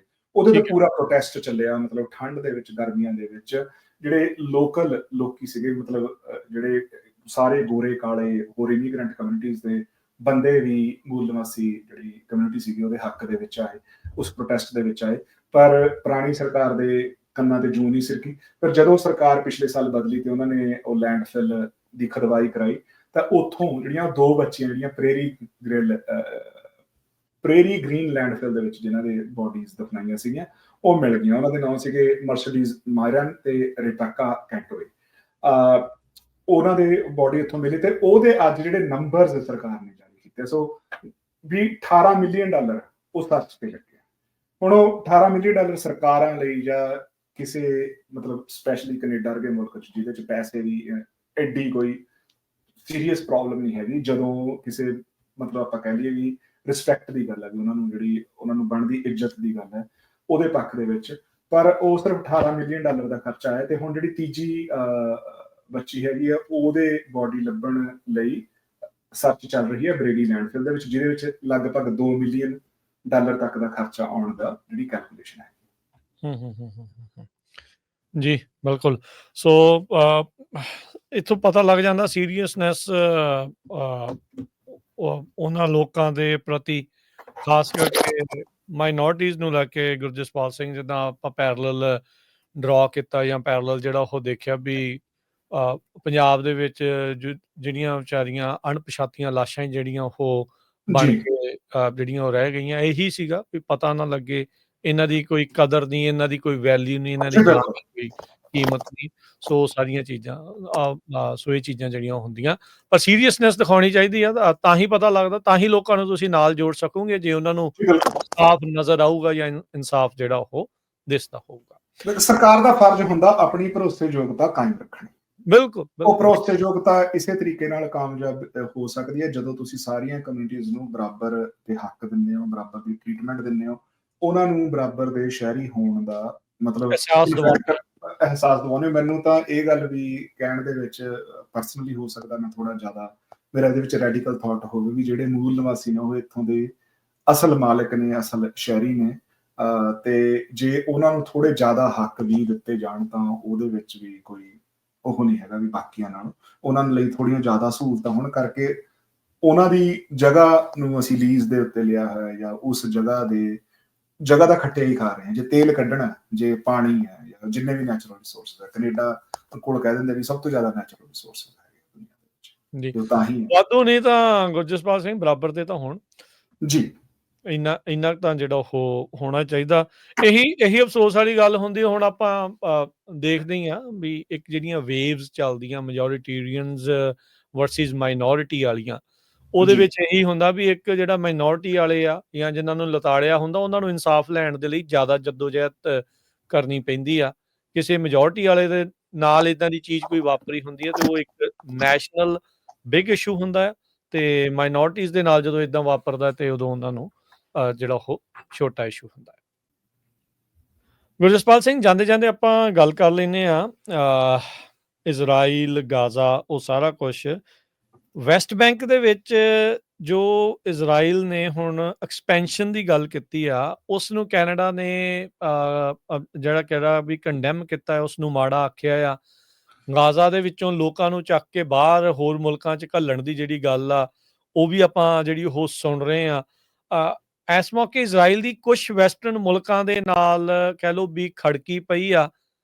ਇਸ ਦੇ ਬਾਵਜੂਦ ਕਿਤੇ ਨਾ ਕਿਤੇ ਬਾਕੀ ਮੁਲਕ ਜਾਂ ਬਾਕੀ ਦੁਨੀਆ ਥੋੜੀ ਕੰਪਲਿਸਿਟ ਚੱਲ ਰਹੀ ਹੈ ਜੋ ਇਜ਼ਰਾਈਲ ਕਰ ਰਿਹਾ ਇਸ ਟਾਈਮ ਉੱਥੇ। ਦੇਖੋ ਜੀ, ਸਭ ਤੋਂ ਜ਼ਿਆਦਾ ਕੰਪਲਿਸਿਟ ਤਾਂ ਚੱਲ ਰਿਹਾ ਅਮਰੀਕਾ, ਤੇ ਦੂਜੇ ਨੰਬਰ ਤੇ ਫਿਰ ਜੇ ਆਪਾਂ ਲਾ ਲਈਏ ਜਿਹੜਾ ਸਾਰਾ ਹੀ ਵੈਸਟ ਹੈ, ਉਹ ਜਿੰਨਾ ਕਰਨਾ ਚਾਹੀਦਾ ਇਜ਼ਰਾਈਲ ਪੈਲਸਟਾਈਨ ਦੇ ਮਾਮਲੇ ਦੇ ਵਿੱਚ ਉਹ ਉਨੀ ਸਖਤੀ ਨਹੀਂ ਕਰ ਰਿਹਾ। ਹਾਲਾਂਕਿ ਜਿਵੇਂ ਰਾਜਕਰਨਵੀਰ ਸਿੰਘ ਤੁਹਾਨੂੰ ਚੇਤਾ ਹੋਣਾ, ਜਿੱਦਣ ਫਰਾਂਸ ਨੇ ਕਿਹਾ ਵੀ ਅਸੀਂ ਪੈਲਸਟਾਈਨ ਨੂੰ ਸਤੰਬਰ ਦੇ ਵਿੱਚ ਰੈਕਗਨਾਈਜ਼ ਕਰ ਲਾਂਗੇ, ਫਿਰ ਫਰਾਂਸ ਦੇ ਨਾਲ ਯੂਕੇ ਨੇ ਕਿਹਾ ਤੇ ਕੈਨੇਡਾ ਨੇ ਵੀ ਕੰਡੀਸ਼ਨਲ ਕਿਹਾ ਵੀ ਅਸੀਂ ਕੰਡੀਸ਼ਨਲੀ ਅਸੀਂ ਵੀ ਅਪਰੂਵ ਕਰਾਂਗੇ। ਤੇ ਮੈਨੂੰ ਚੇਤਾ ਤੁਹਾਡੀ ਤੇ ਮੇਰੀ ਗੱਲ ਹੋ ਰਹੀ ਸੀਗੀ ਤੇ ਤੁਹਾਡੇ ਸ਼ਬਦ ਸੀਗੇ ਟੂ ਲਿਟਲ ਟੂ ਲੇਟ। ਤੇ ਸੋ ਉਹੀ ਚੀਜ਼ ਹੈਗੀ ਹੈ ਵੀ ਜੋ ਕਰਨਾ ਚਾਹੀਦਾ ਉੱਥੇ, ਮਤਲਬ 60,000 62,000 ਬੰਦਾ ਉੱਥੇ ਮਾਰ ਦਿੱਤਾ, ਠੀਕ ਹੈ ਨਾ। ਤੁਸੀਂ ਇੱਕ ਓਪਨ 에ਅਰ ਪ੍ਰਿਜ਼ਨ ਬਣਾਈ ਹੋਈ ਹੈ, ਪਾਣੀ ਦੀ ਐਕਸੈਸ ਨਹੀਂ ਦੇ ਰਹੇ, ਤੁਸੀਂ ਫੂਡ ਰੋਕ ਰਹੇ ਆ, ਤੁਸੀਂ ਜਰਨਲਿਸਟ ਨੂੰ ਮਾਰ ਰਹੇ ਆ, ਤੁਸੀਂ ਡਾਕਟਰਸ ਨੂੰ ਮਾਰ ਰਹੇ ਆ, ਤੁਸੀਂ ਰੈੱਡ ਕਰਾਸ ਵਰਕਰਸ ਨੂੰ ਮਾਰ ਰਹੇ ਆ, ਧੱਕੇ ਨਾਲ ਉਹਨਾਂ ਨੂੰ ਜ਼ਮੀਨ ਦੱਬ ਰਹੇ, ਉਹਨਾਂ ਦੇ ਘਰਾਂ ਵਿੱਚ ਉਹਨਾਂ ਨੂੰ ਕੱਢ ਰਹੇ ਹੋ। ਤੇ ਜੇ ਕੋਈ ਬੋਲਦਾ, ਹੁਣ ਜੇ ਆਸਟ੍ਰੇਲੀਆ ਦੇ ਐਲਬਨੀਜ਼ ਜਿਹੜੇ ਉਹਨਾਂ ਦੇ ਆਸਟ੍ਰੇਲੀਆ ਦੇ ਪ੍ਰਧਾਨ ਮੰਤਰੀ ਹੈਗੇ, ਉਹਨਾਂ ਨੇ ਕਿਹਾ ਵੀ ਅਸੀਂ ਵੀ ਪੈਲਸਟਾਈਨ ਰੈਕਗਨਾਈਜ਼ ਕਰਾਂਗੇ, ਤੇ ਨੇਤਨਯਾਹੂ ਪਬਲਿਕਲੀ ਜਾ ਕੇ ਕਹਿ ਰਿਹਾ ਟਵਿੱਟਰ ਤੇ ਵੀ ਉਹ ਇੱਕ ਵੀਕ ਲੀਡਰ ਹੈ। ਨਿਊਜ਼ੀਲੈਂਡ ਨੇ ਕੁਛ ਏਦਾਂ ਦਾ ਬਿਆਨ ਦਿੱਤਾ ਤਾਂ ਨਿਊਜ਼ੀਲੈਂਡ ਨੂੰ ਵੀ ਉਹ ਲੌਬੀ ਕਰਕੇ ਜਾਂ ਜਿਵੇਂ ਵੀ ਕਰਨ ਦੀ ਉਹ ਕੋਸ਼ਿਸ਼ ਕਰ ਰਹੇ ਆ। ਉਹਦੇ ਵਿੱਚ ਅਗੇਨ ਜਿਵੇਂ ਮੈਂ ਕਹਿੰਦਾ ਵੀ ਜਿਹੜਾ ਚਾਹੇ ਥੋੜਾ ਜਿਹਾ ਵੀ ਸਟੈਪ ਆ, ਪੋਜ਼ਿਟਿਵ ਸਟੈਪ ਆ ਰਹੇ ਆ। ਕੈਨੇਡਾ ਨੇ ਜਿਹੜੀ ਹੁਣ ਉਹਨਾਂ ਨੇ, ਸੋ ਇੱਕ ਤਾਂ ਗਾਜ਼ਾ ਦੇ ਵਿੱਚ ਚੱਲ ਰਿਹਾ, ਗਾਜ਼ਾ ਹੈਗਾ ਸਾਊਥ ਦੇ ਵਿੱਚ ਇਜ਼ਰਾਈਲ, ਜਿਹੜੀ ਗਾਜ਼ਾ ਪੱਟੀ ਆ ਉਹ ਸਾਊਥ ਵੱਲ ਹੈ, ਮਿਸਰ ਦੇ ਨਾਲ, ਇਜਿਪਟ ਦੇ ਨਾਲ ਲੱਗਦਾ, ਇਜਿਪਟ ਦੇ ਨਾਲ ਲੱਗਦੀ ਹੈ। ਪਰ ਜਿਹੜੀ ਦੂਜੇ ਪਾਸੇ ਜਿਹੜਾ ਵੈਸਟ ਬੈਂਕ ਹੈ, ਜਿਹਦੇ ਤੇ ਵੀ ਇਜ਼ਰਾਈਲ ਦਾ ਬਹੁਤ ਜ਼ਿਆਦਾ ਸਖਤ ਕੰਟਰੋਲ ਹੈ, ਜਦੋਂ ਮਰਜ਼ੀ ਉੱਥੇ ਫੌਜ ਜਾਂਦੀ ਹੈ। ਜੇ ਤੁਸੀਂ ਸੈਟਲਰਸ ਬਹੁਤ ਘੱਲੇ ਜਾਂਦੇ ਨੇ ਉੱਥੇ, ਸੈਟਲਰਸ ਬਹੁਤ, ਤੇ ਉੱਥੇ ਇਜ਼ਰਾਈਲ ਨੇ E1 ਆਪਣਾ ਇੱਕ ਪਲਾਨ ਕਿਹਾ, ਜਿਹੜੇ ਉਹ ਮਤਲਬ ਹੋਰ ਬਹੁਤ ਜ਼ਿਆਦਾ ਜਗ੍ਹਾ ਦੱਬ ਕੇ ਉੱਥੇ ਸੈਟਲਰਸ ਨੂੰ ਸੈਟਲ ਕਰਨਾ। ਸੋ ਅਲਟੀਮੇਟਲੀ ਜਿਹੜਾ ਪਲਾਨ ਤਾਂ ਇਹ ਹੈਗਾ ਨਾ ਵੀ ਜਿਹੜਾ ਸਾਰਾ ਹੀ ਜਿਹੜਾ ਉੱਥੇ ਪੈਲਸਟੀਨੀਅਨ ਜਿਹੜੇ ਓਰੀਜਨਲ ਅਰਬ ਹੈਗੇ ਆ, ਉਹਨਾਂ ਨੂੰ ਗਾਜ਼ਾ ਚੋਂ ਵੀ ਤੋਂ ਵੀ ਵੈਸਟ ਬੈਂਕ ਚੋਂ ਵੀ ਕੱਢ ਕੇ ਉਹਨਾਂ ਨੂੰ ਵੀ ਉਹ ਕਿਸੇ ਹੋਰ ਮੁਲਕ ਦੇ ਸ਼ਰਨਾਰਥੀ ਬਣ ਜਾਣ, ਉਹ ਪਲਾਨ ਹੈਗਾ। ਸੋ ਉਹਦੀ ਪਰ ਚਲੋ ਦਬੀਆਂ ਸੁਰਾਂ ਦੇ ਵਿੱਚ ਕੈਨੇਡਾ, ਇੰਗਲੈਂਡ, ਆਸਟ੍ਰੇਲੀਆ, ਨਿਊਜ਼ੀਲੈਂਡ ਉਸ ਚੀਜ਼ ਦਾ ਵਿਰੋਧ ਕਰ ਰਹੇ ਆ। ਪਰ ਜਿਸ ਮੁਲਕ ਤੋਂ ਸਭ ਤੋਂ ਵੱਧ ਵਿਰੋਧ ਦੀ ਮੇਰੇ ਖਿਆਲ ਨਾਲ ਲੋੜ ਹੈਗੀ ਉਹ ਹੈਗੀ ਅਮਰੀਕਾ ਦੀ। ਅਮਰੀਕਾ ਤੋਂ ਮਤਲਬ ਅਮਰੀਕਾ ਉਹਦੇ ਵਿੱਚ ਪੂਰੀ ਜ਼ਿਆਦਾ ਹੀ ਸਪੋਰਟ ਕਰ ਰਿਹਾ, ਤੇ ਅਗੇਨ ਕੈਨੇਡਾ ਵੀ ਕਰ ਰਿਹਾ। ਕੈਨੇਡਾ ਬਹੁਤ ਜ਼ਿਆਦਾ ਕਰ ਸਕਦਾ, ਇੰਗਲੈਂਡ ਬਹੁਤ ਜ਼ਿਆਦਾ ਇਜ਼ਰਾਈਲ ਦੇ ਉੱਤੇ ਰਿਸਟ੍ਰਿਕਸ਼ਨਸ ਲਾ ਸਕਦਾ ਹੈ, ਸੈਂਕਸ਼ਨਸ ਲਾ ਸਕਦਾ ਹੈ। ਇਹ ਵੀ ਕੰਪਲਿਸਿਟ ਹੈਗੇ ਆ, ਜਿਹੜਾ ਸਾਰਾ ਉਹ ਜੈਨੋਸਾਈਡ ਹੈਗਾ। ਇਨਫ ਨਹੀਂ ਕਰ ਰਹੇ, ਪਰ ਅਮਰੀਕਾ ਦਾ ਪੂਰੀ ਸਪੋਰਟ ਦੇ ਵਿੱਚ ਹੈ। ਪਰ ਦੇਖੋ ਜਿਹੜੀ ਚੰਗੀ ਗੱਲ ਹੈਗੀ ਹੈ ਰਾਜਕਰਨਵੀਰ ਸਿੰਘ, ਅਮਰੀਕਾ ਦੇ ਵਿੱਚੋਂ ਜਿਹੜੀਆਂ ਐਟਲੀਸਟ ਜਿਹੜਾ ਮਾਗਾ ਕਰਾਊਡ ਹੈਗਾ ਉਹਦੇ ਵਿੱਚੋਂ ਜਿਹੜੀਆਂ ਸਪੋਰਟ ਆਉਣੀ ਸ਼ੁਰੂ ਹੋਈ ਹੈ, ਇਜ਼ਰਾਈਲ ਦੀ ਲੌਬੀ ਦਾ ਵਿਰੋਧ ਹੋਣਾ ਸ਼ੁਰੂ ਹੋਇਆ, ਉਹ ਚੰਗੇ ਸੰਕੇਤ ਨੇ। ਸ਼ਾਇਦ ਹੌਲੀ ਹੌਲੀ ਸੌਰੀ ਮੈਂ ਇੱਥੇ ਵਿੱਚ ਤੁਹਾਨੂੰ ਕੱਟਦਾ ਜਾਵਾਂ, ਉੱਥੇ ਇਹ ਦੱਸਦੇ ਜਾਈਏ ਵੀ ਉਹ ਜਿਹੜੀ ਵਿਰੋਧਤਾ ਆ ਰਹੀ ਆ ਇਜ਼ਰਾਈਲ ਦੀ, ਉਹ ਇਸ ਕਰਕੇ ਨਹੀਂ ਆ ਰਹੀ ਵੀ ਉੱਥੇ ਗਾਜ਼ਾ 'ਚ ਲੋਕਾਂ ਨੂੰ ਮਾਰਿਆ ਜਾ ਰਿਹਾ, ਉਹ ਇਸ ਕਰਕੇ ਆ ਰਹੀ ਕਹਿੰਦੇ ਵੀ ਸਾਡਾ ਮਨੀ ਉੱਥੇ ਕੀ ਕਰ ਰਿਹਾ। ਬਾਹਰਲੀ ਜਿਹੜੇ ਮੁਲਕ ਦੀ ਸਾਡੀ ਪੋਲਿਟਿਕਸ ਦੇ ਉੱਤੇ ਪਕੜ ਇੰਨੀ ਜ਼ਿਆਦਾ ਕਿਉਂ ਆ, ਉਹ ਇਸ ਕਰਕੇ ਇਜ਼ਰਾਈਲ ਦਾ ਥੋੜਾ ਵਿਰੋਧ। ਬਿਲਕੁਲ ਮੈਂ ਇਹ ਗੱਲ ਨੈਕਸਟ ਡੇ ਕਹਿਣ ਲੱਗਾ ਸੀ, ਫॉर द ਰੋਂਗ ਰੀਜ਼ਨਸ। ਠੀਕ ਹੈ ਨਾ, ਰੋਂਗ ਰੀਜ਼ਨ ਉਹਨਾਂ ਦਾ ਇਹ ਹੈ ਵੀ ਹਾਂ ਅਮਰੀਕਨ ਮਨੀ ਉੱਥੇ ਕਾਤੇ ਜਾ ਰਹੀ ਹੈ, ਜਾਂ ਇਵਨ ਜਿਹੜਾ ਟੱਕਰ ਕਾਲਸਨ ਉਹ ਕਹਿੰਦਾ ਵੀ ਕ੍ਰਿਸਚੀਅਨਸ ਨੂੰ ਕਿਉਂ ਮਾਰਿਆ ਜਾ ਰਿਹਾ ਉੱਥੇ, ਵੀ ਉਹ ਇਹ ਨਹੀਂ ਗੱਲ ਕਰ ਰਿਹਾ ਵੀ ਯਾਰ ਸਾਰਿਆਂ ਨੂੰ ਕਿਉਂ ਮਾਰਿਆ ਜਾ ਰਿਹਾ, ਪਰ ਐਟਲੀਸਟ ਵਿਰੋਧ ਦੀਆਂ ਸੁਰਾਂ ਆ ਰਹੀਆਂ। ਸੋ ਉਹ ਕਹਿੰਦੇ ਨਾ ਵੀ ਐਟਲੀਸਟ ਜੇ ਸਟ੍ਰੈਟੇਜਿਕਲੀ ਅਲਾਈਨ ਹੋ ਕੇ ਕੋਈ ਗੱਲ ਕਿਸੇ ਤਰੀਕੇ ਨਾਲ ਫਿੱਟ ਪੈਂਦੀ ਹੈ। ਜੇ ਇਸ ਵੇਲੇ ਮੈਂ ਇੱਕ ਹੋਲੋਕਾਸਟ ਸਰਵਾਈਵਰ ਦੀ ਕੱਲ ਇੰਟਰਵਿਊ ਸੁਣ ਰਿਹਾ ਸੀਗਾ, 10-12 ਮਿੰਟ ਦਾ ਮੋਨੋਲੌਗ ਹੀ ਕਹਿ ਸਕਦੇ ਹਾਂ, ਮੋਨੋਲੌਗ ਸੀਗਾ। ਉਹ ਕਹਿੰਦਾ ਵੀ ਯਾਰ ਅਸੀਂ, ਕਹਿੰਦਾ ਮੈਂ ਇਦਾਂ ਦੀ ਤਬਾਹੀ ਪਹਿਲਾਂ ਦੇਖੀ ਹੈ। ਉਹ ਹੋਲੋਕਾਸਟ ਸਰਵਾਈਵਰ ਆ ਬੰਦਾ, 1900 ਜਦੋਂ ਜੂਸ ਦੇ ਨਾਲ ਉੱਥੇ ਹੋਇਆ ਯੂਰਪ 'ਚ, ਜਰਮਨੀ 'ਚ। ਹਾਂ, ਤੇ ਉਹ ਆਪ ਯਹੂਦੀ ਆ। ਉਹ ਕਹਿੰਦਾ ਵੀ ਮੈਂ ਇਸ ਤਰ੍ਹਾਂ ਦੀ ਟ੍ਰੈਜੇਡੀ ਪਹਿਲਾਂ ਦੇਖੀ ਹੈ, ਪਰ ਉਸ ਟ੍ਰੈਜੇਡੀ ਦੇ ਵਿੱਚ ਦੋ ਮੁਲਕ ਕਹਿੰਦਾ ਆਪਸ 'ਚ ਲੜ ਰਹੇ ਸੀਗੇ। ਕਹਿੰਦਾ ਜਿਹੜਾ ਇਹ ਹੁਣ ਜੋ ਇਜ਼ਰਾਈਲ, ਜ਼ਾਇਨਿਸਟ ਇਜ਼ਰਾਈਲ ਜੋ ਹੁਣ ਕਰ ਰਿਹਾ ਹੈ, ਇਹ ਉਹਦੇ ਨਾਲ ਵੀ ਮਾੜਾ ਹੈ, ਕਿਉਂਕਿ ਇੱਥੇ ਕਹਿੰਦਾ ਵੀ ਇੱਕ ਮੁਲਕ ਦੂਜੇ ਜਿਹੜੇ ਲੋਕ ਹੈ ਜਿਨ੍ਹਾਂ ਕੋਲੇ ਜਿਹੜੇ ਭੁੱਖੇ ਆ, ਜਿਹੜੇ ਥਿਆਏ ਆ, ਉਹਨਾਂ ਤੇ ਇਸ ਤਰੀਕੇ ਦਾ ਧੱਕਾ ਕਰ ਰਿਹਾ ਵੀ। ਕਹਿੰਦਾ ਵੀ ਤੇ ਇਹ ਵੀ ਮੈਂ ਇੱਥੇ ਇਹ ਗੱਲ ਕਹਿਣੀ ਚਾਹੁੰਦਾ ਵੀ ਜਿਹੜੇ ਸਾਰੀ ਦੁਨੀਆ ਦੇ ਜਿਊਜ਼ ਹੈ ਉਹ ਜ਼ਾਇਨਿਸਟ ਇਜ਼ਰਾਈਲ ਸਟੇਟ ਦੇ ਨਾਲ, ਮੈਨੂੰ ਲੱਗਦਾ ਵੀ ਤੁਸੀਂ ਹੋਰ ਪ੍ਰੋਗਰਾਮਾਂ ਦੇ ਵਿੱਚ ਸ਼ਾਇਦ ਦੱਸ ਚੁੱਕੇ ਹੋਵੋਗੇ ਵੀ ਜਿਊਜ਼ ਦੇ ਵਿੱਚ ਤੇ ਜ਼ਾਇਨਿਸਟ ਇਜ਼ਰਾਈਲ ਦੇ ਵਿੱਚ ਕੀ ਫਰਕ ਹੈ, ਕਿਉਂਕਿ ਯੂਜੂਅਲੀ ਜਿਹੜਾ ਬੰਦਾ ਜ਼ਾਇਨਿਸਟ ਇਜ਼ਰਾਈਲ ਨੂੰ ਕਈ ਵਾਰੀ ਕੁਝ ਕਹਿੰਦਾ ਉਹਨੂੰ ਐਂਟੀ ਸੈਮਾਈਟ ਕਹਿ ਦਿੱਤਾ ਜਾਂਦਾ, ਉਹਨੂੰ ਕਿਹਾ ਜਾਂਦਾ ਵੀ ਇਹ ਯਹੂਦੀਆਂ ਦੇ ਵਿਰੋਧੀ ਆ, ਪਰ ਜਿਹੜੇ ਯਹੂਦੀ ਵੀ ਜ਼ਾਇਨਿਸਟ ਇਜ਼ਰਾਈਲ ਦੇ ਵਿਰੋਧੀ ਆ। ਸੋ ਇਹ ਐਂਟੀ ਸੈਮਿਟਿਜ਼ਮ ਬਿਲਕੁਲ ਨਹੀਂ ਹੈਗਾ, ਪਰ ਜਿਹੜਾ ਉਹ ਕਤਲੇਆਮ ਚੱਲ ਰਿਹਾ ਉਹ ਕਹਿੰਦਾ ਵੀ ਇਹ ਬਿਨਾਂ ਸ਼ੱਕ ਤੋਂ ਜਿਹੜਾ ਇਹ ਜੈਨੋਸਾਈਡ ਹੈ, ਤੇ ਉਹਦੇ ਵਿੱਚ ਜਿਹੜੇ ਕੈਨੇਡਾ ਨੇ ਚਲੋ ਐਟਲੀਸਟ ਜਿੰਨਾ ਕੁ ਵੀ ਪ੍ਰੈਸ਼ਰ ਪਾ ਰਿਹਾ ਉਹ ਵੈਲਕਮ ਹੈ। ਅਸੀਂ ਕੋਸ਼ਿਸ਼ ਕਰ ਰਹੇ ਹਾਂ ਆਪਣੀਆਂ ਸਰਕਾਰਾਂ ਦੇ ਪ੍ਰੈਸ਼ਰ ਪਾਉਣ ਦਾ ਵੀ ਹੋਰ ਜ਼ਿਆਦਾ ਇਸ ਚੀਜ਼ ਦਾ ਵਿਰੋਧ ਕਰਨ ਤੇ ਉੱਥੇ ਜੈਨੋਸਾਈਡ ਨੂੰ ਰੋਕਣ ਵਿੱਚ ਮਦਦ ਕਰਨ। 21 ਕੁੱਲ ਫੋਰਨ ਮਿਨਿਸਟਰ ਦੁਨੀਆ ਭਰ ਦੇ, ਉਹਨਾਂ ਨੇ ਜਿਹੜਾ ਵੈਸਟ ਬੈਂਕ ਸੈਟਲਮੈਂਟ ਆ ਉਸ ਦੇ ਇਹ ਜਿਹੜਾ E1 ਪਲਾਨ ਆ ਉਸ ਦੀ ਨਿੰਦਾ ਜਿਹੜੀ ਉਹ ਕੀਤੀ ਹੈ। 3400 ਘਰ ਨਵੇਂ ਜਿਹੜੇ ਆ ਸੈਟਲਰਸ ਦੇ ਉਹ ਇਹਨਾਂ ਨੇ ਇਸ ਦੇ ਵਿੱਚ ਬਣਾਉਣਾ ਆ। ਇਹਦੇ ਨਾਲ ਬੇਸਿਕਲੀ ਵੈਸਟ ਬੈਂਕ ਅੱਧਾ ਹੋ ਜਾਊਗਾ, ਉਹਨੂੰ ਅੱਧ ਦੇ ਵਿੱਚ ਡਿਵਾਈਡ ਕਰ ਦਿੱਤਾ ਜਾਊਗਾ, ਹਾਫ ਦੇ ਜਿਹੜਾ ਉਹ ਵਿੱਚ। ਸੋ ਇਹ ਸਾਰਾ ਕੁਛ ਇਸ ਟਾਈਮ ਚੱਲ ਰਿਹਾ ਹੈਗਾ ਆ। ਸੋ ਲੈਟਸ ਸੀ ਕੀ ਜਿਹੜਾ ਇਸ ਦੇ ਵਿੱਚ ਬਣਦਾ, ਪਰ ਜਿਹੜਾ 2 ਸਟੇਟ ਸੋਲਿਊਸ਼ਨ ਆ ਉਹ ਇਸ ਟਾਈਮ ਹਵਾ ਦੇ ਵਿੱਚ ਉੱਡਦਾ ਜਾਂ ਤਾਰ ਹੁੰਦਾ ਉਹ ਨਜ਼ਰ ਜਿਹੜਾ ਉਹ ਆ ਰਿਹਾ ਹੈਗਾ ਆ। ਕੀ ਫਿਊਚਰ ਹੋਣ ਜਾ ਰਿਹਾ ਆ, ਇਹ ਬੜਾ ਔਖਾ ਆ। ਓਪਰੈਸਰ ਬਣ ਜਾਊਗਾ, ਕਿਸੇ ਨੂੰ ਇਹ ਪਤਾ ਨਹੀਂ ਸੀਗਾ, ਪਰ ਹਿਸਟਰੀ ਬੜੀ ਸ਼ੈ ਆ, ਬੜੀ ਇਹ ਚੀਜ਼ ਆ, ਇਹ ਰਿਪੀਟ ਹੋ ਜਾਂਦੀ ਆ ਕਿਸੇ ਨਾ ਕਿਸੇ ਜਿਹੜਾ ਉਹ ਤਰੀਕੇ ਦੇ ਨਾਲ। ਗੁਰਜਸਪਾਲ ਸਿੰਘ ਬਹੁਤ ਧੰਨਵਾਦ, ਬੜੀ ਮਿਹਰਬਾਨੀ। ਮਿਲਦੇ ਆਪਾਂ ਅਗਲੀ ਵਾਰੀ। ਸਤਿ ਸ਼੍ਰੀ ਅਕਾਲ। ਸਤਿ ਸ਼੍ਰੀ ਅਕਾਲ।